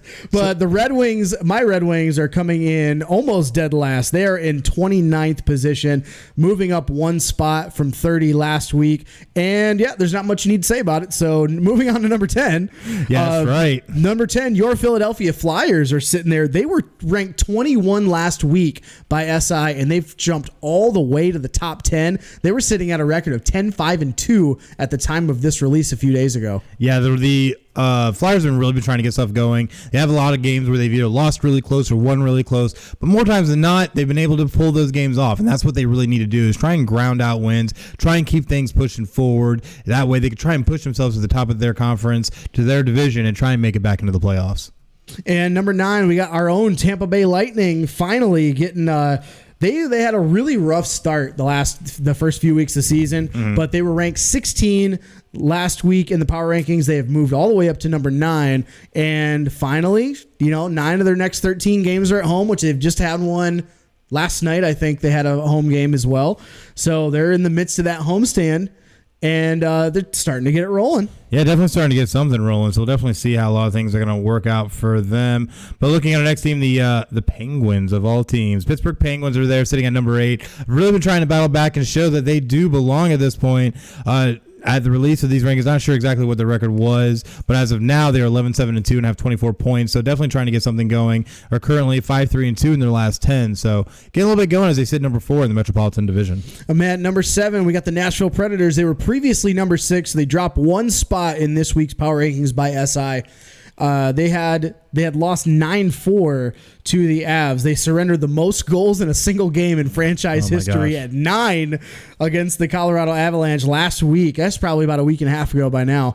But they're still off to a decent start, and we'll see where they currently sit in a few minutes. Number 6. Yeah, number 6, we have the Colorado Avalanche, who've been playing pretty good hockey lately, even though they had a little run-in with Edmonton not too long ago. That kind of hurt them. But they still rise from number 10 in last week's power rankings up to number 6, and have been trying to play out of their mind as they are now number 2 in the Central Division in the Western Conference. Currently 12-6-2 with 26 points, 3 points behind the St. Louis Blues. And speaking of the Blues, they're at number 4. Number 5, actually, we're talking about the aforementioned Edmonton Oilers. They dropped from number 3 in the previous week in our SI standings here, the power rankings. And, I mean, they're still off to a hot start when you got Connor McDavid and Leon Draisaitl. You don't need much else on your team when you got those two guys on your front line. No, you definitely don't. But at number 4, our defending Stanley Cup champions, the St. Louis Blues, who are currently leading the Central Division, are now sitting here in the power rankings at number 4 after jumping up from number 7. They're currently 12-4-5, 29 points, leading that Central Division. But only have a score differential of +1, so definitely something to kind of keep an eye out on as we go forward. At number 3, we got the New York Islanders. Surprising New York Islanders. Yeah, very surprising. They were ranked at number 4 last week. And up to this point, when this was released, they were at 12-3-1. They had not lost in regulation in over a month. Wow. And so I'm giving you an idea of what kind of a hot streak they have been on over the last month or so. They're off to a really, really good start for Islanders fans. Yeah, they most definitely are. But looking at number 2, the Boston Bruins, who've been playing out of their mind still, but only fall one spot to number 2, previously being number 1. But looking at some of the things that the Bruins have done, they are currently number 1 in the Atlantic Division in the Eastern Conference, 12-3-5 with 29 points, +17. Score differential. They're playing really inspired hockey. Yeah, one of the reasons they probably lost from that number 1 spot, they lost to my Red Wings last week. Oh, the Red Wings won? Yeah, we actually won a game. It was great. Man, mark that on a calendar. Yeah, mark that. That's a milestone this year. But yeah, the Bruins were sitting at 11-3-4. As you mentioned, they dropped down. That means our number 1 team, Washington Capitals. Yeah, They were number 2. They were 13-2-4 at the time of the SI Power Rankings release. They are the highest goal scoring team in the NHL, and it's not even close. No, it's really not even close. And they also have 34 points, which is 5 more than any other team in NHL right now. So starting to get a little bit of a lead going as they go 8-1-1 in their last 10. And speaking of the Caps, let's start with their division in the standings. Where are they sitting? They're sitting number 1 in the Metropolitan Division of the Eastern Conference. Currently 15-3-4, having played 22 games. Like we said earlier, 34 points, and have been playing out of their mind.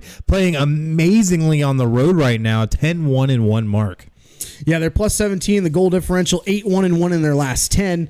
And, rounding out the rest of that Metropolitan Division, you got the Islanders. We mentioned them right behind them at 29 points, 9-0-1 their last 10, 3-game win streak for the Islanders. Yes, and definitely watch out for the Carolina Hurricanes, who are third in the Metropolitan Division, currently 12-7-1, 25 points, but they're 6-4-0, also on a 3-game winning streak with a score differential of plus 11. Watch out for these Hurricanes. They're coming. Penguins and Flyers tied at 24 points apiece. Go Flyers. Big reason why both teams are playing really well at home, not playing so well on the road, but when you've the Flyers, plus 1, but you're on a 3-game lose streak recently. So well, yeah, we lost heartbreakers to the Capitals, Senators, and Islanders. So it's been really tough for them. Yeah, rounding out the bottom of that division, you got the Rangers, Jackets, and Devils all at 18 points apiece.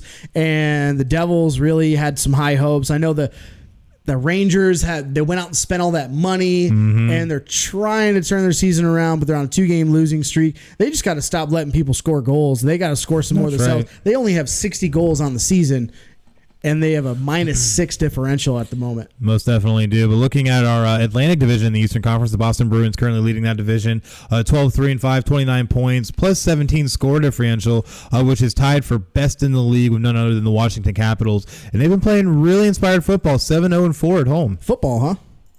Sorry, hockey. You said football. Don't mind me. I know where your brain is. I'm waiting for the next 18 minutes to pass for NFL football. That's why. I see that. The Canadiens are in second in the Atlantic Division with 26 points. They have a plus 10 goal differential. They're 7-1-2 in their last 10 games. And sitting right behind them at 25 points, the Florida Panthers have been playing really well. Joel Quenneville actually just got his 900th career win as a coach, which puts him, I believe, third all time. Second or third all time. But I mean, that's second, because he's only the second coach ever to hit 900. Yep. Yeah, definitely really inspiring. Scotty. Really awesome. Getting it done. Scotty Bowman. That's right, with the Panthers, man. Tell you what, making it happen. Right behind them, though, 2 points behind with 23 points. The Buffalo Sabres currently sitting 10-6-3. Are currently 2-5-2 in their last 10, so not looking too good, but still starting to get things going. Currently on a 1-game winning streak and plus 3 in score differential. And rounding out, we got the Maple Leafs kind of struggling a little bit. They're on a 5-game losing streak. They're sitting at 9-9-4. They have 22 points. They really need to get it together with all their high expectations this year. But it's because of their playing. It's because of their play on the road. They're only 3-6 on the road this year, and that's a tough division. So I mean, they really got to find a way to turn it around. It's still early, I know, but I mean, you never like to see, if your team has those kind of expectations, you never like to see those slouches and move to the middle or the bottom of your division. Well, they're going to have to get it going anyways, because they're one of only 2 teams in that division who've already played 22 games. So they need to make sure they get things rearing and going, because a lot of teams are only sitting at 19, 20 games played. So they better get something going here soon. But right behind them, the Tampa Bay Lightning with 20 points. Was hoping to have a lot more after the debacle of last season, where they had such a great stellar regular season, probably the best of all time, to get swept in the first round. Are looking obviously to try and bounce back from that. Looking good at home, 4-2-1, but 5-4-1 in their last 5 or 10. Yeah, they just came off a loss at home to the Jets, 4-3, but they had come off previously a 3-game win streak. 2 of those games against the Sabres, so they still got a lot of time to turn it around, and you got to try to get them in a rhythm offensively. That's really what you got to expect if you're the Lightning. But they've only played 17 games this year. They just gotta get back in rhythm a little bit. That's right, they definitely do. And rounding out the bottom of the Atlantic Division, the Ottawa Senators and the Detroit Red Wings, both with 17 points apiece.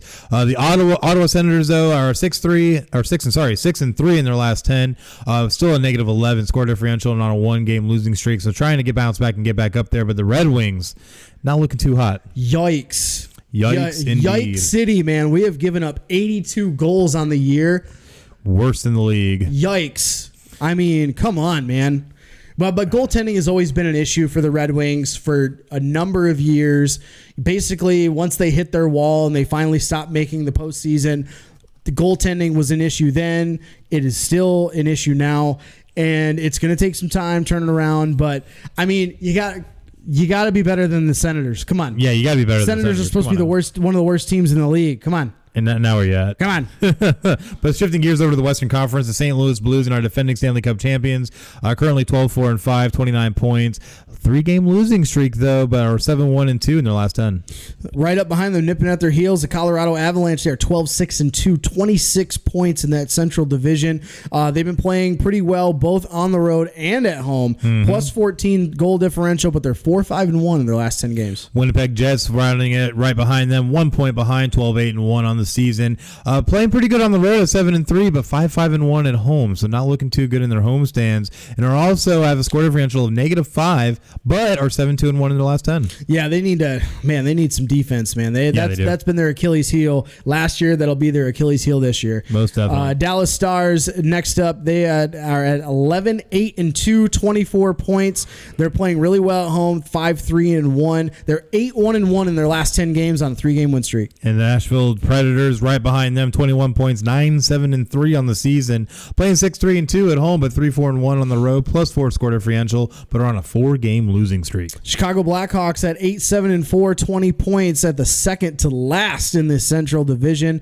-1 goal differential, but they are 6-2-2 in their last 10 and are currently on a 3-game win streak. Definitely trying to bounce back. But in the bottom of this division, the Minnesota Wild, and arguably could be one of the worst teams in the NHL behind your Detroit Red Wings. Are 7-11 Red Wings. The Red Wings. The Red Wings. 7-11-2 with 16 points. Our -16 score differential. Are 4-4-2 in their last 10, but are playing horrifically, especially on the road, where they are 3-10.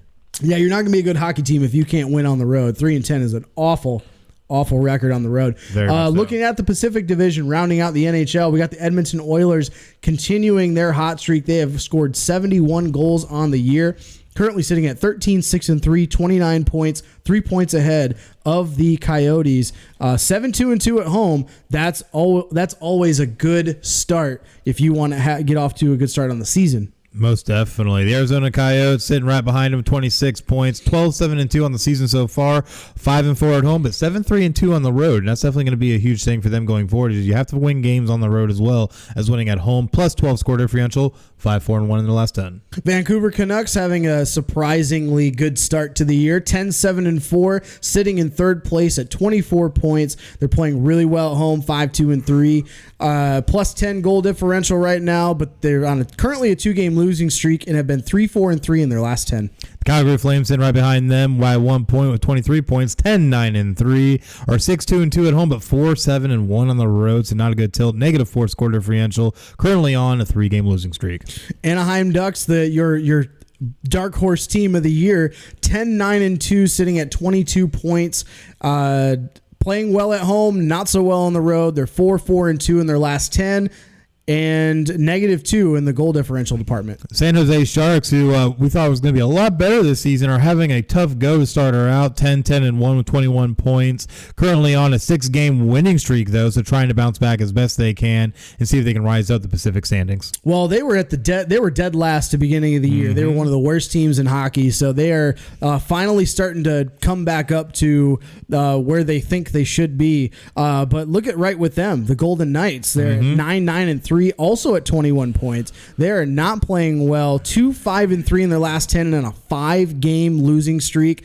Not a good look for a team that was expected to be one of the favorites in this division. Absolutely. Definitely heading in the opposite direction of what San Jose is doing at this point. So we'll see if Vegas can get back on it and try and make another push later into the year. But rounding out this division, the LA Kings, who are a dismal 8-11-1 with 17 points, -19 score differential, are 4-5-1 in the last 10. Have been playing decent at home at 6-4, but horrible on the road at 2-7-1. But don't look now. They're on a 3-game winning streak. Hey, gotta have a bright spot somewhere, right? Gotta have that silver lining. We want to talk about best of the week here. Connor McDavid had a hat trick and 6 points in the first 2 periods Thursday against the Avalanche. Finished the game with a career best 6 points in 1 game. I mean, how talented is he? He's absolutely amazing. And what's even better is that he's so consistent with it. So you always get the best play from Connor McDavid game in and game out, barring any kind of an injury, which he has had a couple issues here and there, but playing hockey, who doesn't? So Connor McDavid, honestly, one of my favorites. He's one of the best players in the league. absolutely amazing. Yeah, he's doing great. Let's move on to National Basketball Association. Talk about some big news earlier this week. Carmelo Anthony finally makes his way back to the NBA, signs a non-guaranteed deal with the Portland Trail Blazers, and it looks like his debut is scheduled to be Tuesday from what I've seen so far. So right now with that deal, it can become fully guaranteed if he's still with the team as of January 7th. But he's currently earning $14,490 per day that he's on the roster. Very odd way to kind of set up a contract, but not necessarily. Non-guaranteed deals are not supposed to be very lucrative. That's true. Being 35 years old, you're not really sure what's he got left in the tank. And also, he doesn't have a great track record of being a good teammate. Mm-hmm. He likes to hog the ball. He likes to shoot a lot. He does. But one thing that the Portland Trailblazers need on this team, losing Myers Leonard last year, you still got Yusuf Nurkic out with his kneecap issue. You need another scoring option on this team, and what better way? If Melo is okay with coming off the bench, I think this could be a very, very good partnership for the year. I don't think it'll take the Blazers where they need to go, but it's a good right now fix. I think yes. for if you're the Blazers, because right now they're struggling. They're struggling in the West. They're still sitting at 5-8.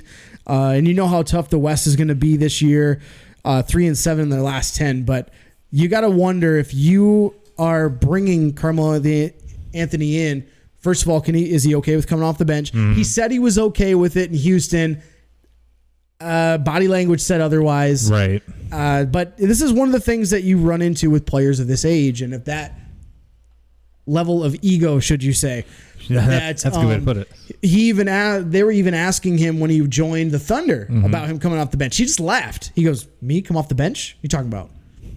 Everybody at some point in your career is going to come off the bench. So I'm sorry. One way or the other. Yeah, one way or the other. But I don't know how this is going to play out. I don't think it's going to end too well for the Blazers, but it's a good scoring option for now, and they have until January to figure out if they want to keep him on for the rest of the year. Yeah, all the way till January 7th, so I'm sure they'll be able to figure it out by then. That gives them a good month and a half to really get it all figured out. So we'll know if he's a good fit for the Trailblazers come then. I still think it's a great move by them because you get this veteran presence who used to be a really good scorer who can come in now as a rotational player or even start a couple games and really help bring something to your team. But on the flip side of things, Kawhi Leonard faced the Toronto Raptors on Monday, November 11th, for the first time since leaving the Raptors after they won the NBA championship last year. Clippers ended up taking the tilt 98-88. Kawhi had 12 points, was 2 of 11 shooting. Couldn't hit anything from three, but he also had 11 rebounds, 9 assists, 3 steals, but 9 turnovers. Really huge. So Doc Rivers made the joke that he almost had a quadruple double. Oh my gosh. Because he almost had 10 turnovers and then his 10 assists to go with it. Oh my gosh. That's great. I love that. That's horrific. Doc Rivers has got a great personality. Got a great sense of humor. I love that about him. Oh yeah, he definitely is one that always tries to keep it light, because you have to when you kind of think about it, because at the end of the day, sports can get so serious sometimes. So you got to try and break up the monotony. Absolutely. But, man, I tell you what, it's been really exciting. A lot of stuff that's been going on in basketball. It's been really exciting this season. A lot of teams that have kind of cropped up and shown that, hey, they might be a team that could actually contend, and some that we thought would be a lot better that just aren't quite there yet. So it's definitely been quite interesting to see how things are shaking out. But we're going to take a look at the NBA.com power rankings, the most recent ones that they released, which I think are a very telling depiction of what's been going on this season.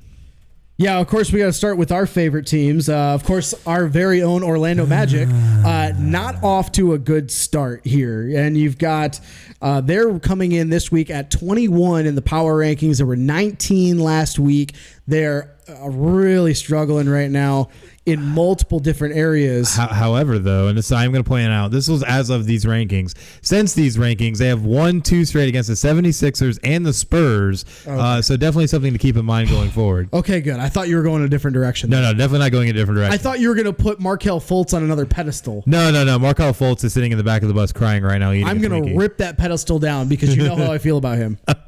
I do know, but no, Markelle Fultz has not been the news of the Magic this year has been none other than Vooch, who's been making magic happen, and they were able to make some magic happen, like I said, beating the 76ers and the Spurs since these power rankings released, so they might be on the up and up. Yeah, the problem with the Magic, though, we know it's not their defense. They had one of the better defenses last year. They have it again this year. They're in the top 10 again, but they can take care of the ball, but they just can't score. They're 29th ranked in the NBA in offense. Well, that's why they had the rumor going around that they were going to try and make a trade with the Spurs for DeRozan. Yeah, DeMar DeRozan. Yeah, DeMar DeRozan, which has not come through, obviously, yet, but, it's just a rumor. So, obviously, the Magic are trying to find ways to better their scoring chances and take better opportunities of those chances. So, definitely see what they have going forward. So, we talked about this a few days ago, and if you were to make this kind of a trade for the Orlando Magic, would you, and who would you trade? Ooh. Well, I definitely would make that trade because you want the offensive production. Obviously, though, you're not going to be able to get up any kind of a big piece like Vooch or Aaron Gordon or anything like that. So that's all off the table. But I could see someone like maybe Jonathan Isaac, maybe even Terrence Ross, someone like that get moved. But honestly, you're going to end up giving up a player, picks, probably some money on top of it to really try and get a offensive producer like that over onto your team, because Orlando's not the best market, but we're not the worst market either. But teams aren't exactly clamoring to come play in Orlando. Vooch has really been the first big star in some time to really want to come back and play for us, and he did. So it's interesting to see what kind of culture we can help continue to establish with him there, and hopefully maybe try and lure some more players to Orlando. Well, I know you kind of scoffed at me when I said this earlier in the week, but I would also make the trade for DeMar DeRozan, and I would package. You probably are going to have to give up Jonathan Isaac, a young player that's very coveted around the league. Can we give up Markelle Fultz with it? No one wants him. The fact that we got him to begin with, the Orlando Magic, is because Philly was done with him. Yeah, like they're done. Like honestly, I don't even know why they kept him. They should have cut him at the But I know for them right now, this is a trial to see if he's any good. Right. We already all know the answer. He's great in transition. He's lengthy, but he can't shoot. Doesn't have much offense. He should be out. Isaac's probably got to be involved. I think you'd probably have to trade either Fournier or Terrence Ross. One of the two. Yes. Because they're going to want some shooting. I will also throw in, I know I'm going to get hated for this, Aaron Gordon. Get rid of him. Aaron Gordon is not the player that you thought he was when he came out of Arizona when you drafted him. So what's funny that you mentioned this is that with Aaron Gordon, there was a report this past week saying that teams have actually been contacting the Magic about a possible interest in trying to trade for Aaron Gordon. But Magic have completely shut it down and said they have no interest in trading him right now. It's stupid. He's still developing, but I don't think he's developing. But that's the problem. But that's the problem. He shouldn't still be developing. He should be where he needs to be now. There's too many projects on this team. Yes. Isaac, Gordon, Fultz. Like, I get it. I get you're trying to build something, but you're not the Philadelphia 76ers. You're not tanking every year to get a top 5 pick. Nor are we in a market that really helps us in the free agency market either. It should be. It should. But it's not. But because it doesn't. That goes to ownership. Yeah. That's ownership's problem.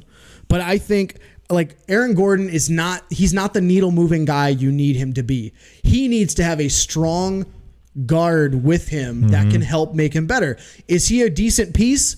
Yes, he's a decent piece, but he's very athletic. He doesn't have. He's developing an offensive game. He's kind of streaky with threes. But he's just not consistent enough for me to want to make him a centerpiece of the team. I would trade him. I absolutely would trade him. I agree. But you have to get good value in return. And it's just funny to me. It just shows the ineptitude of the ownership and the general managing team, the front office, that they either don't know what to do with him or they just think too highly of him. You know what I mean? It's like that. And honestly, I think it's the latter. It's that. There's a certain bias that's called. You know what I mean? Yeah. But you've been there. You drafted him. You signed him. It's like an extension.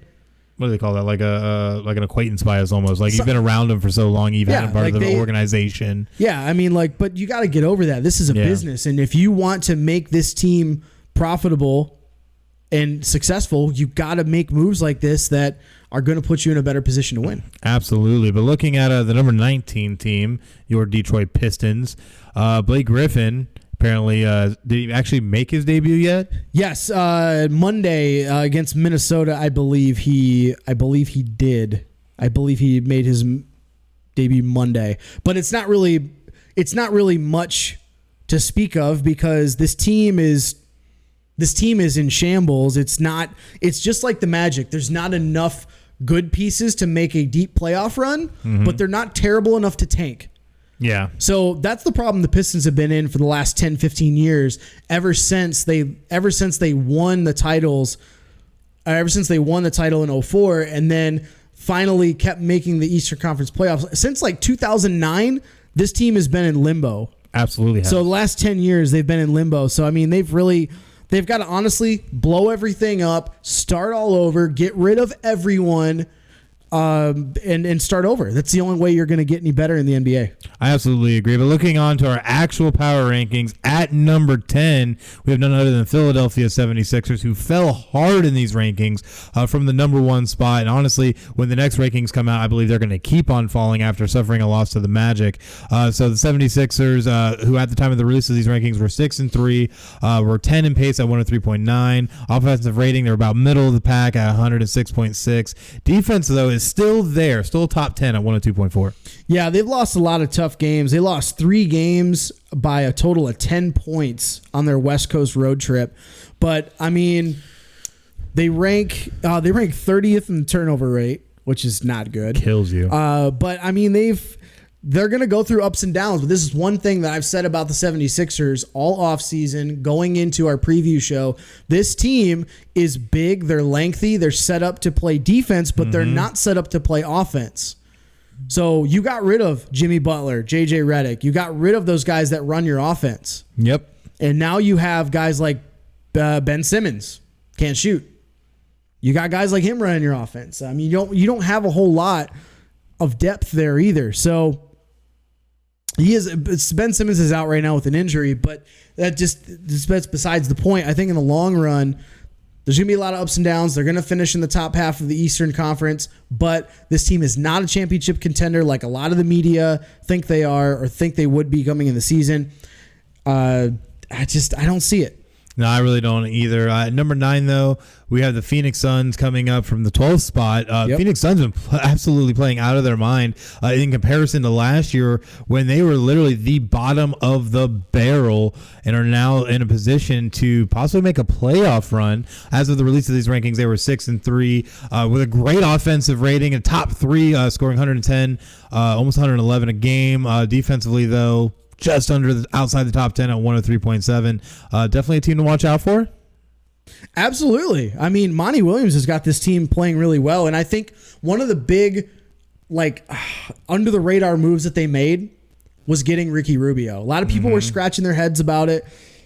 Like, why would they go get that? Like, they don't. But now they've got a point guard that can actually run an offense. He's a playmaker. He doesn't need to shoot a whole lot. He doesn't shoot it well, but he's played in the last week with wins over Philadelphia and Brooklyn. He had 43 points, 22 assists, and 1 turnover. Yeah. Like, he's a guy that just doesn't turn the ball over. And when you put a guy like that who's a playmaker next to a guy like Devin Booker, who is a flat out scorer, he's a shooter, you're only going to see good things. So, I mean, they're going to get up and down the floor. They've got a top 5 offensive rating and, top 10 in pace. That's the thing you're going to expect out of the Suns. Are they going to make a deep playoff run? Probably not. No. But they might trail off at the end of the year too. They could, but I think the Phoenix Suns honestly could make some noise and be able to get themselves in a position to at least have some type of a playoff run. Might not make it out of the first round. If they do, they'll definitely not make it past the second round. But it would just be it'd be really cool to see this, just because we've seen this particular franchise muddled down for so long in mediocrity, all the kinds of off-the-court issues they've had to deal with, whether it be with coaching or players, not being able to get anything going together, and now they're in a position where they've busted out the gate looking amazing, and at one point were probably one of the top 4 teams in the league. Now, obviously, they simmered down a little bit, and a lot of teams are starting to take a better advantage of everything going on, but as of right now, this is a team that definitely could make a push, so definitely watch out. But But at number 8, we have the Miami Heat, who fall from number 5 in last week's power rankings for NBA.com. Now at 8, 6-3 as of the release of this rankings. Looking great defensively, only allowing 100.6 points a game. Number 3 right now in that category for these rankings. But offensively, 19th at 105.8. Not looking good.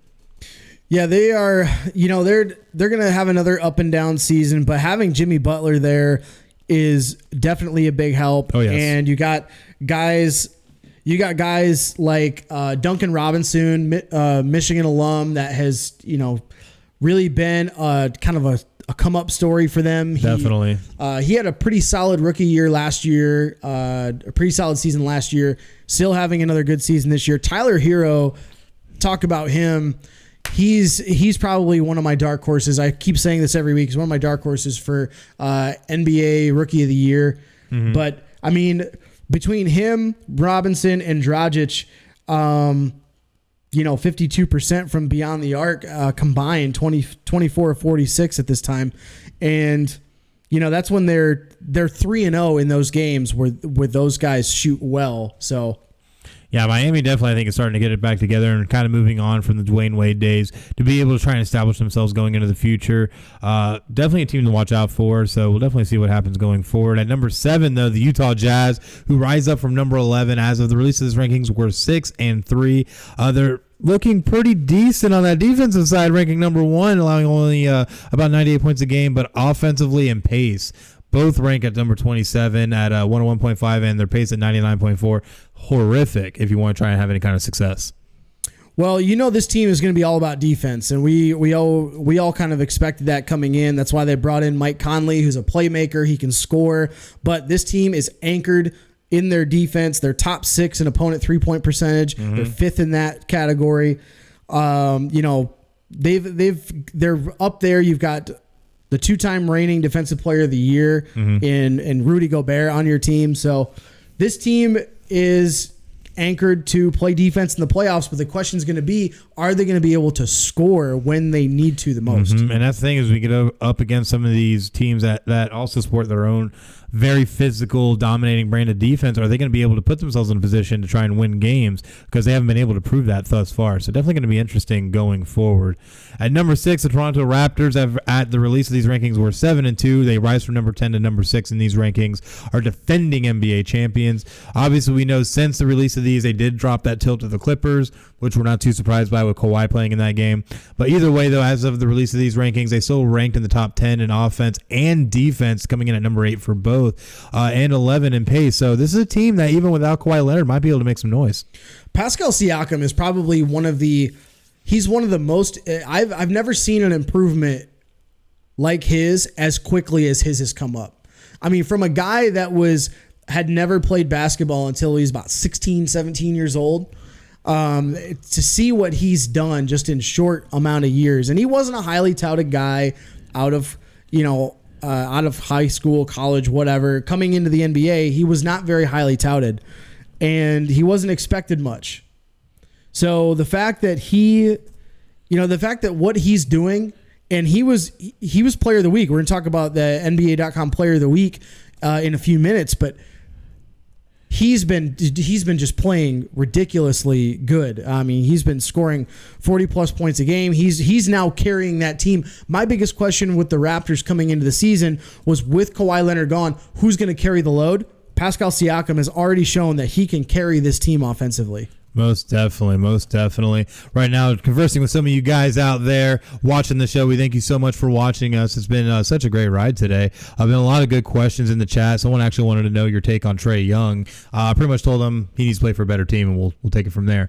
So Trae Young is one of my favorite players to watch. Mm-hmm. I think he's gotten a lot better in his growth of his game from just what he did at Oklahoma, trying to be Steph Curry. He's turning into his own player. He really is. He needs to grow along with Collins, Herter on that team. They need to all grow together a little bit. But Trae Young, I think, within the next 4 to 5 years, he's going to be in that argument as being the best point guard in the NBA. Absolutely, he's already in that conversation as a shooter and as a playmaker. You see the highlight reels that he has, But once this team starts winning games, you'll see him in an MVP conversation. Oh, absolutely, because he honestly is a great talent. It's just getting to that point and being able to keep it consistent and have a good core around you as well. So I definitely think they could. But moving back into our NBA.com power rankings. Top five. At number 5, the LA Clippers, who dropped from number 2. At the release of this rankings, they were 6-3. Offensively, rating in the top 10 and looking great, especially when you have Paul George and Kawhi Leonard. You could always look great. But defensively, about middle of the pack along with their pace. So something to keep an eye out on. Yeah, the Clippers, they're built for the finals. They're not really going to care. We talked about last week how they already said at the beginning of the year, load management for Paul George and Kawhi Leonard. We already know what they're doing. So that's right. They need other guys to step up. You need the Pat Beverleys, you need the Montrezl Harrells to step up. Lou Williams, of course, you know what he brings off the bench. So those kind of guys are going to have to help, tread water. But this team is built enough to finish in the top 4 of the Western Conference. And once they get in the playoffs, you know what Kawhi Leonard can do. Oh, yeah. And they're going to be a tough team to beat. Yeah, all bets are off once they actually hit the playoffs. So definitely something to watch out for. This LA Clippers team is going to be very dangerous come that point as well. And when you have the Paul George, who in his most recent game was looking amazing. I think he scored something like 34, 37 points in like 20 minutes, looking absolutely out of his mind and already looking like he's starting to get into playoff form. But look, moving on in our rankings, at number 4, we have the Denver Nuggets, who rise from number 8. We're 7-2 as the release of this rankings. Looking great defensively, coming in at number 4, but offensively, you're at 23, and pace, you're last. Something to watch out for? This team, what they're gonna try to slow you down a little bit, and they're going to play defense. But you've got a guy like Nikola Jokic, who was a kind of a dark horse for MVP last year. His scoring, shooting, rebounding numbers are all down this year, but he's playing a little bit more back to the basket versus last year. He's playing out on the perimeter, pick and roll, that kind of stuff. But where, this team is also going to have to kind of grow from last year. And being in that tough Western Conference, they have a very good home court advantage. That defense will carry them through what they need to. Now, the question is going to be the offense, which is what you mentioned, where they're struggling. They still got a lot of time to kind of fix that. And, of course, they might make a move at the trade deadline, which is a couple months out. So I wouldn't be surprised if they do any of those things. Most definitely. Looking at number 3 team, the Milwaukee Bucks, who rise up from number 6. We're 7-3 as the release of this rankings. This is the team that you need to watch out for. They rank in the top 10 in pace, offense, defense, net rating, everything. The Milwaukee Bucks get the job done. However, is this going to be a team that's going to be able to get the job done come playoffs? I honestly don't think so. I said that last year. I say that this year. Until Giannis can really develop his three-point shot, people are still going to play off of him. But the problem is that losing some of the pieces like Malcolm Brogdon, that's a bigger loss than a lot of people realize. That is really huge. They're not as dominant as they were last year at this point. But they've been still winning games, and good luck trying to guard Giannis on a night-to-night basis, which is why they're still going to have one of the best records in the East. But I think once you get to playoff time, I mean, you've got teams in the East that can essentially contain him. Maybe not lock him up, not like Kawhi. But I mean, in the East, you got other teams that can match length for length. Well, one thing I'm looking at, too, with them is that Milwaukee, I think, is getting to a point where they don't necessarily have to rely on Giannis all the time, especially when you have the play of Eric Bledsoe, who's had 4 straight games of 20 or more points and has been really effective with his field goal percentage at 60% over those 4 games. So it's definitely interesting to see how that goes. Obviously, Chris Middleton, who's still dealing, I guess, with a thigh bruise right now, is someone else that has also been a big contributor. But don't count out Milwaukee yet. I think they can make a deep run. Now, can they make it to the finals? That's the big question, and that's one I don't think they necessarily can do. They're going to be, I think, in the Eastern Conference Finals, or at least a step from it. But you already know my feelings about how I think they're going to fare. I don't think they're going to come out of the East and make the finals. I think they're going to fall short. I think they will as well. We'll have to see. I mean, like I said, if Giannis can continue to develop his game, this team is super dangerous. Oh, most definitely. Now, looking at our number 2 team, we have the LA Lakers, who are 7-2 as of the release of this, and rose up from number 3 in the rankings to number 2 in defensive rating, allowing under 100 points a game, but only 20th in offense and pace, where they're 21. So definitely something to keep an eye out for. And they also lost to the Raptors not too long ago, allowing 113 points to them. Something to worry about in LA? Absolutely not. When you got LeBron James averaging a career high 11 assists, and his turnover ratio is the lowest it's been in the last 7 years to this point, they're going to go through some bumps in the road because you're still trying to gel this team. That's true. When it was basically a much different team from last year. Yeah, pretty much you traded just away LeBron. a lot of players, and now you brought in Anthony Davis. They still got some guys on this team that have no business being on there. Kentavious Caldwell-Pope, watching him play in Detroit, he is a dumpster fire of a game right now. Like, he needs to walk away. The only reason why he's on that team is because he has the same representation as LeBron James. Like, that's the only reason I could see why he's even on this team.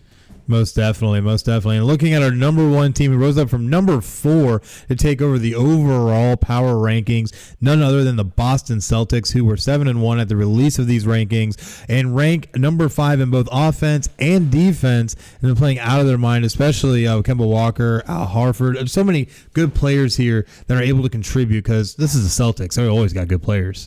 Well, I mean, I think what really has helped, and I said this in the season preview show, is having Kemba Walker on the team. Where in last year, where you'd see they run up the floor with numbers with Kyrie Irving having the ball in his hands, he's making a fake and making a move to the hole. Whereas now Kemba Walker is finding the Jason Tatums open. He's finding the Jaylen Browns open. He's finding Gordon Hayward open. He's finding those kinds of guys open. And you've seen this team, the way that they've been playing. I mean, they're number 1 in the league in their net rating of +9. Very true. So I mean, the fact that they're playing well on both offense and defense, this is my front runner to come out of the East to make the NBA Finals.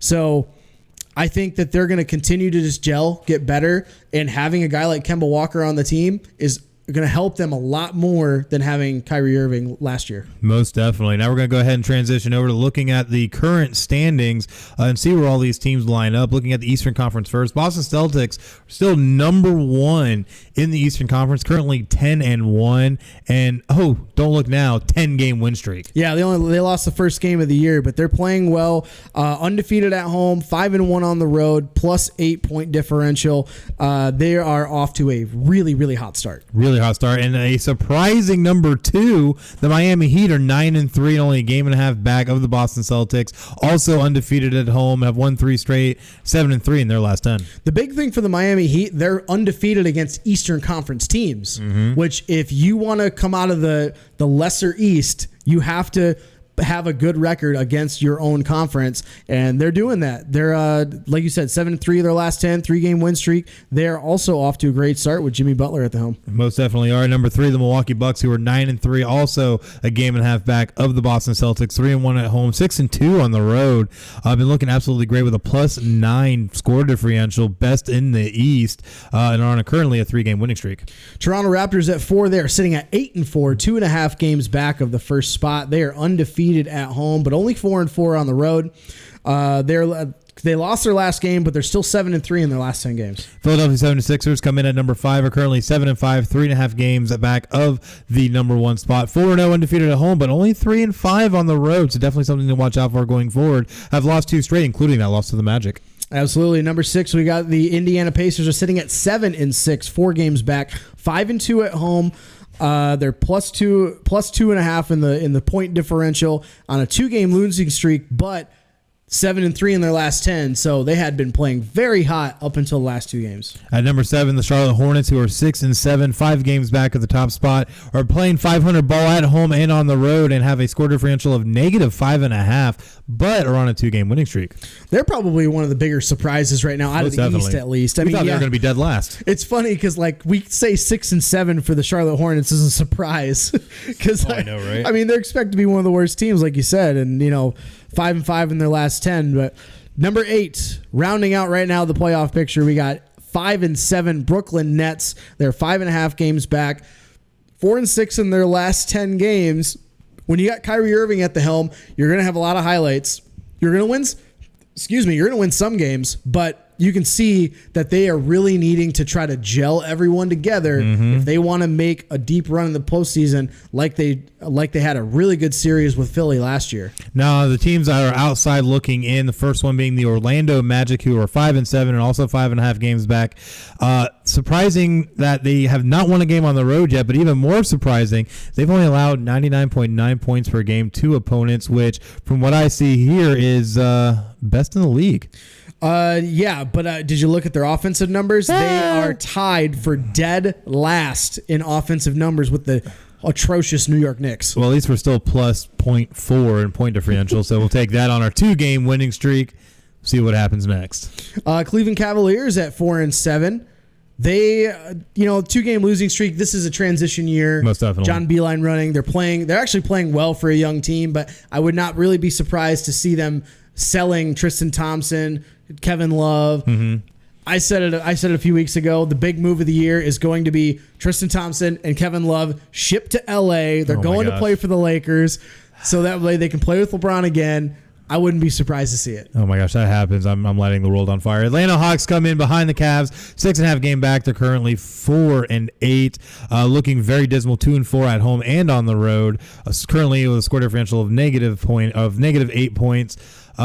Not looking too good on a 2-game losing streak. Yeah, rounding out the rest of the East, Chicago, Detroit, both sitting at 4-9, Wizards at 3-7, and the Knicks at a dismal 3-10. Yeah, looking very bad. Looking over at the Western Conference, though, the top dog being the LA Lakers at 10-2, 6-1 at home, 4-1 on the road. Currently on a 3-game winning streak, but the most important part, 9-1 in their last 10. Hustown Rockets also sitting there with 10 wins. They're 10-3, half game back of the Lakers. They're 5-1 at home, 7-0 against the West, which is a huge thing for the Rockets right there. 8-2 in their last 10 and on a 7-game win streak. Denver Nuggets come in at number 3, 8-3, and a game and a half back of the Lakers for the top spot. Currently on a 1-game winning streak, but they're 7-3 in their last 10, showing a lot of promise going forward. Utah Jazz at number 4, sitting at 8-4, 6-0 at home, and 5-4 against the West, which is not necessarily a good sign, but they're 7-3 in their last 10 games. Phoenix Suns, who've been the big surprise this season, coming in at number 5 at 7-4, 2.5 games back of the Lakers, 5-3 at home, 2-1 on the road. But the big thing is +7 score differential while going 6-4 in the last 10. LA Clippers at number 6, they're 8-5, 2.5 games back of the top spot. Right now they're 7-1 at home, 6-4 in their last 10, and they've just traded some games back and forth. Yep, Dallas Mavericks coming in at number 7, 7-5, 3 games back of the Lakers, or have split at home 3-3, but are 4-2 on the road. But I'm still looking pretty decent, 5-5 in their last 10 on a current 1-game win streak. Crazy two-headed monster with Porzingis and Doncic there. Yeah, it really is. That's going to be a nightmare for years to come. Number 8, Minnesota Timberwolves, cooling off after their super hot start. They're sitting at 7-6 and 4-6 in their last 10 and are currently on a 2-game losing streak. Looking at our outside looking in, the Memphis Grizzlies and the Oklahoma City Thunder, both 5-7 and 5 games back. Both not looking all that great, going 5-5 in each of their last 10. But Memphis is currently on a 3-game winning streak, so something to watch out for. Called it earlier. Watch Ja Morant. This guy should be the rookie of the year. He's been playing lights out for the first couple weeks of the season. Right. And that team, if they can get some things rolling, they can actually make some noise in the West. But sitting behind them, we got Portland Trailblazers and the San Antonio Spurs at 5-8 apiece. The Spurs are on a 5-game losing streak, 2-8 in their last 10, and the Portland Trailblazers are 3-7 in their last 10. Yeah, they're also 1-4 at home, so definitely something to watch out for. Maybe that getting Carmelo might help them a little bit with all that. But right behind all of them, the Sacramento Kings, 4-7, 5.5 games back, and the New Orleans Pelicans, who are 3-9 and 7 games back, both looking dismal with their 1-game losing streaks, and both are allowing have a score differential of roughly -5 points. And probably, I would say, the worst team right now in the NBA, big shocker to a lot of people, is the Golden State Warriors are 2-11. They're 1-6 at home, 1-5 on the road. They have a differential of -10, 1-9 in their last 10, 6-game losing streak. Winless against the East. Yeah, winless against the East. I know it's 2 games, but still. but still, you got to look at that. And when you lose Curry, you're already out Thompson. Draymond Green's not playing much this year. You're literally running out G League guys. Mm-hmm. You can't expect to win games. Oh, and DeMarcus Russell also is now out with an injury for at least the next week or so, I think they were looking at. So Golden State's just having a rough time right now. Thumb injuries out at least 2 weeks. 2 weeks. There it is, 2 weeks. Yep. So definitely something to watch out for. Golden State, I felt was going to take a step back this year, but have even taken a greater step back than anybody could have predicted. Yeah, they have taken a huge step back in the NBA this year. Well, but looking at our next segment, we got the NBA Best of the Week. What do we got? Looking at the Best of the Week, Players of the Week from the NBA.com. In the East, Toronto Raptors forward Pascal Siakam, in the last 3 games last week, wins over the Kings, Pelicans, and Lakers. He's averaged 30 points, 11 rebounds, and 4 assists in those games. Oh, absolutely insane. For the West, the Houston Rockets, James Harden, who with 107-100 win over the Grizzlies, a 129-112 win over the Warriors, and a 117-94 win over the Bulls, averaged 40.6 points a game, 8 rebounds, over 9 assists in all 3 of those games. Absolutely playing out of his mind. I mean, him with Russell Westbrook together, wow. Those two, like, you're going to see these kind of numbers from both guys all year, and then you're going to hit the playoffs, and we'll see what really happens. Yeah, that's going to be the big telltale sign is once you get to the playoffs, because that's where all the real things happen. Absolutely. Definitely all the real things happen. But in our next segment, we're going to move on to This Week in Sports History. What do we got? November 19th, 1978, the miracle at the Meadowlands. The Eagles' Herman Edwards returns a fumble for a touchdown with 31 seconds left to give Philadelphia a 19-17 victory over the New York Giants and started the kneel after that. That's true. He very much did so. November 19th, 1989, the U.S. beats Trinidad 1-0 in a qualifying matchup for the 1990 World Soccer Cup Finals, and it was the first U.S. qualification since 1950. Woo! U.S. soccer ball. That's right. U.S. soccer ball. Yeah. November 19th, 1995, the CFL Grey Cup in Taylor Field in Regina. The Baltimore Stallions become the only American-based team ever to win the Grey Cup. They defeat the Calgary Stampeders 37-20. Honestly, fun fact, I had no idea that the U.S. had a CFL team. Well, they don't anymore. Obviously not. But yeah, but we did have one. All the teams in the CFL are owned by the CFL, and they're like, a couple of them are struggling. Like, they're talking about closing up like the AFL kind of thing. My thing is, how can you have American football without an American team? I know that Canada's North America, but we're America. No? Doesn't work that way? Okay, boomer. November 19th, 2018. This was just a year ago. The LA Rams beat the Kansas City Chiefs 54-51 at LA Memorial Coliseum in the 3rd highest scoring game in NFL history, and the first time that 2 teams scored 50 points in the same game. Patrick Mahomes had 6 touchdown passes for Kansas City, which was most ever on Monday Night Football. That game was nuts. I remember that game. And that game was relocated from Azteca Stadium because of the field conditions. Absolutely, it was. Totally crazy. I forgot about that. Totally crazy. Next one, we got November 20th, 1988. Boston College beats Army 38-24 in the Emerald Isle Classic at Dublin's Lansdowne Road Stadium. It's the first NCAA American football game ever to be played in Europe. Yeah, absolutely amazing. And it started a long strain where teams actually started going and playing in Dublin, most notably the Notre Dame Fighting Irish.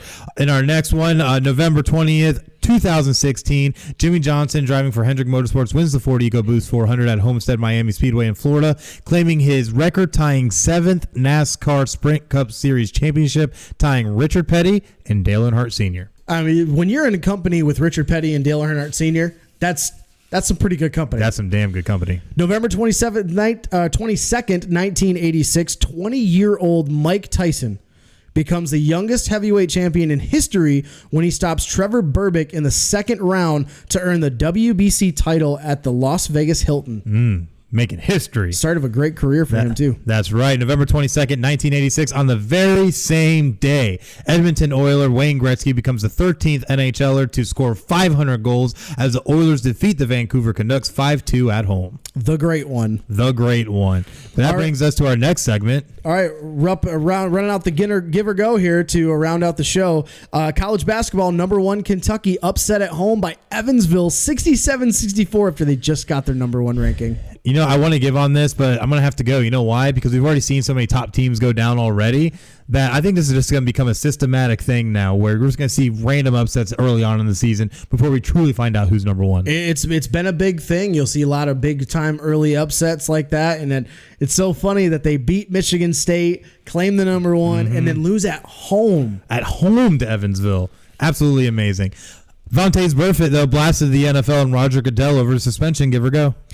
I don't want to give too much in this because, first of all, it's Vontaze Burfict. Yeah, there's not much to give anyway. And there's not much to give there, but it's over his suspension. Said he met Roger Goodell and called him a total bitch. I was like, well, okay, first of all, you're kiss your career goodbye now. Yeah. You've called out the commissioner saying that, he didn't let anybody speak. He rushed us in and out of the meeting. He said the meeting was BS, paraphrasing there. Absolutely. And he already had the suspension in his hand. So basically another thing, like, this is not uncommon for Goodell. This is what he's done, which is why when you showed me the changes to the CBA, where Goodell will now have those. He's going to recuse himself. Yeah, so he's going to have those powers taken away from him in the next CBA negotiations. Yeah, they're going to start leaving it to a neutral arbitrator when they have these types of issues come up. Genius, in my opinion. Oh, absolutely. That's so smart. Why would you put that kind of power in someone's hands when you could have a neutral arbitrator to be involved instead? Absolutely.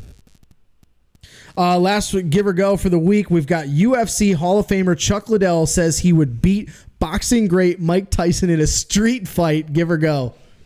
Is he out of his mind? I mean, is he trying to get his ear ripped off? I mean, he's one of the baddest men on the planet. Yeah, but he's also about to turn 50 next month. In exactly Tyson, 1 month. Yeah, but Mike Tyson still got it. I mean, I know you saw the Hangover. He ended up knocking out Zach Galifianakis. Hollywood. Yeah, but he still got it. What about all the other ones where he's teaching guys, how to bob and weave? Have you seen Mike Tyson, though? Like, I bet you Chuck Liddell's probably in better shape. I mean, maybe, but that's not a guarantee. Now this would have been a great fight to see when in their primes. Right. That would have been amazing. I would have loved to see that. You got Chuck Liddell, he's 49 currently. You have Mike Tyson, who's 53. So age-wise, they're still in the same realm. We did see actually Chuck Liddell come out of retirement 20 years ago. That's to fight Tito Ortiz, 5 years ago, whatever it was. Yeah, but how bad was that fight? 25 years ago, this would have been a great fight. Oh, it would have been a great fight. It would have been like another Conor McGregor, Floyd Money Mayweather kind of fight. But even better. Even better, because they actually would have tried to fight. Yeah, and it would have been amazing. That's the end of Give or Go. We're going to move on to the week ahead. What do we got? Week ahead in the NFL, of course, Monday Night Football, Kansas City Chiefs versus the LA Chargers. This is going to be in Mexico.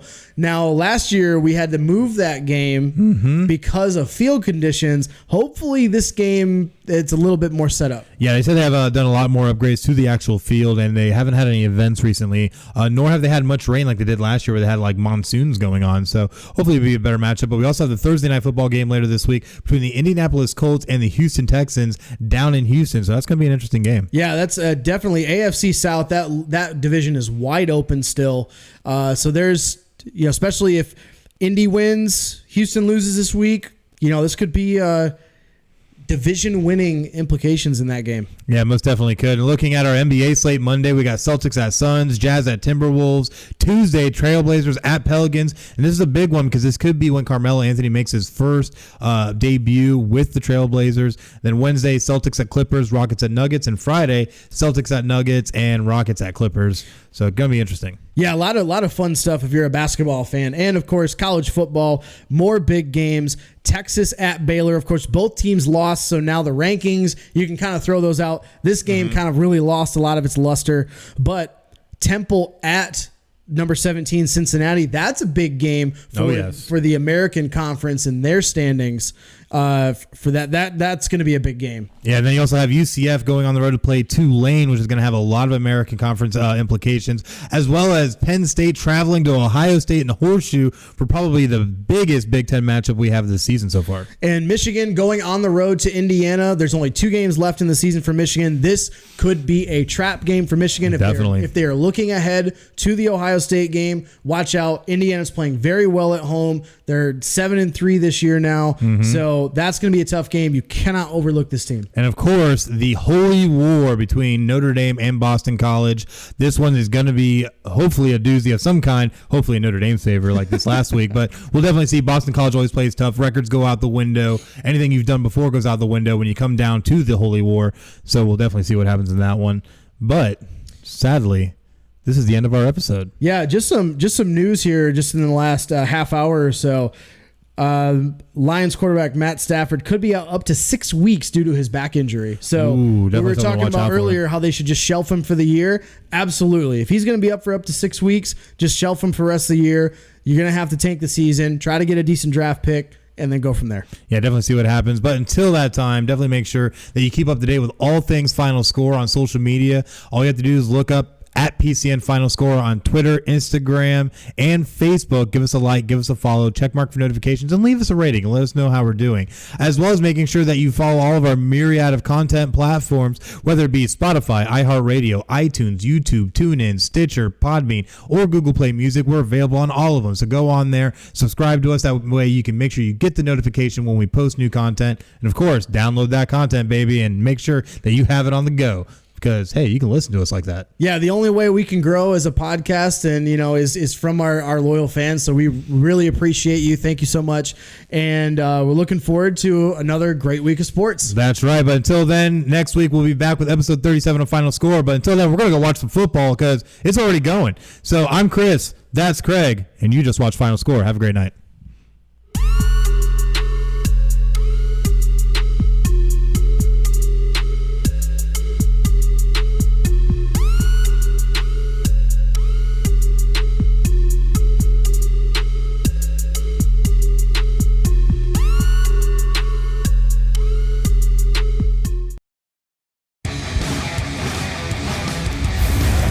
Podcast City Network.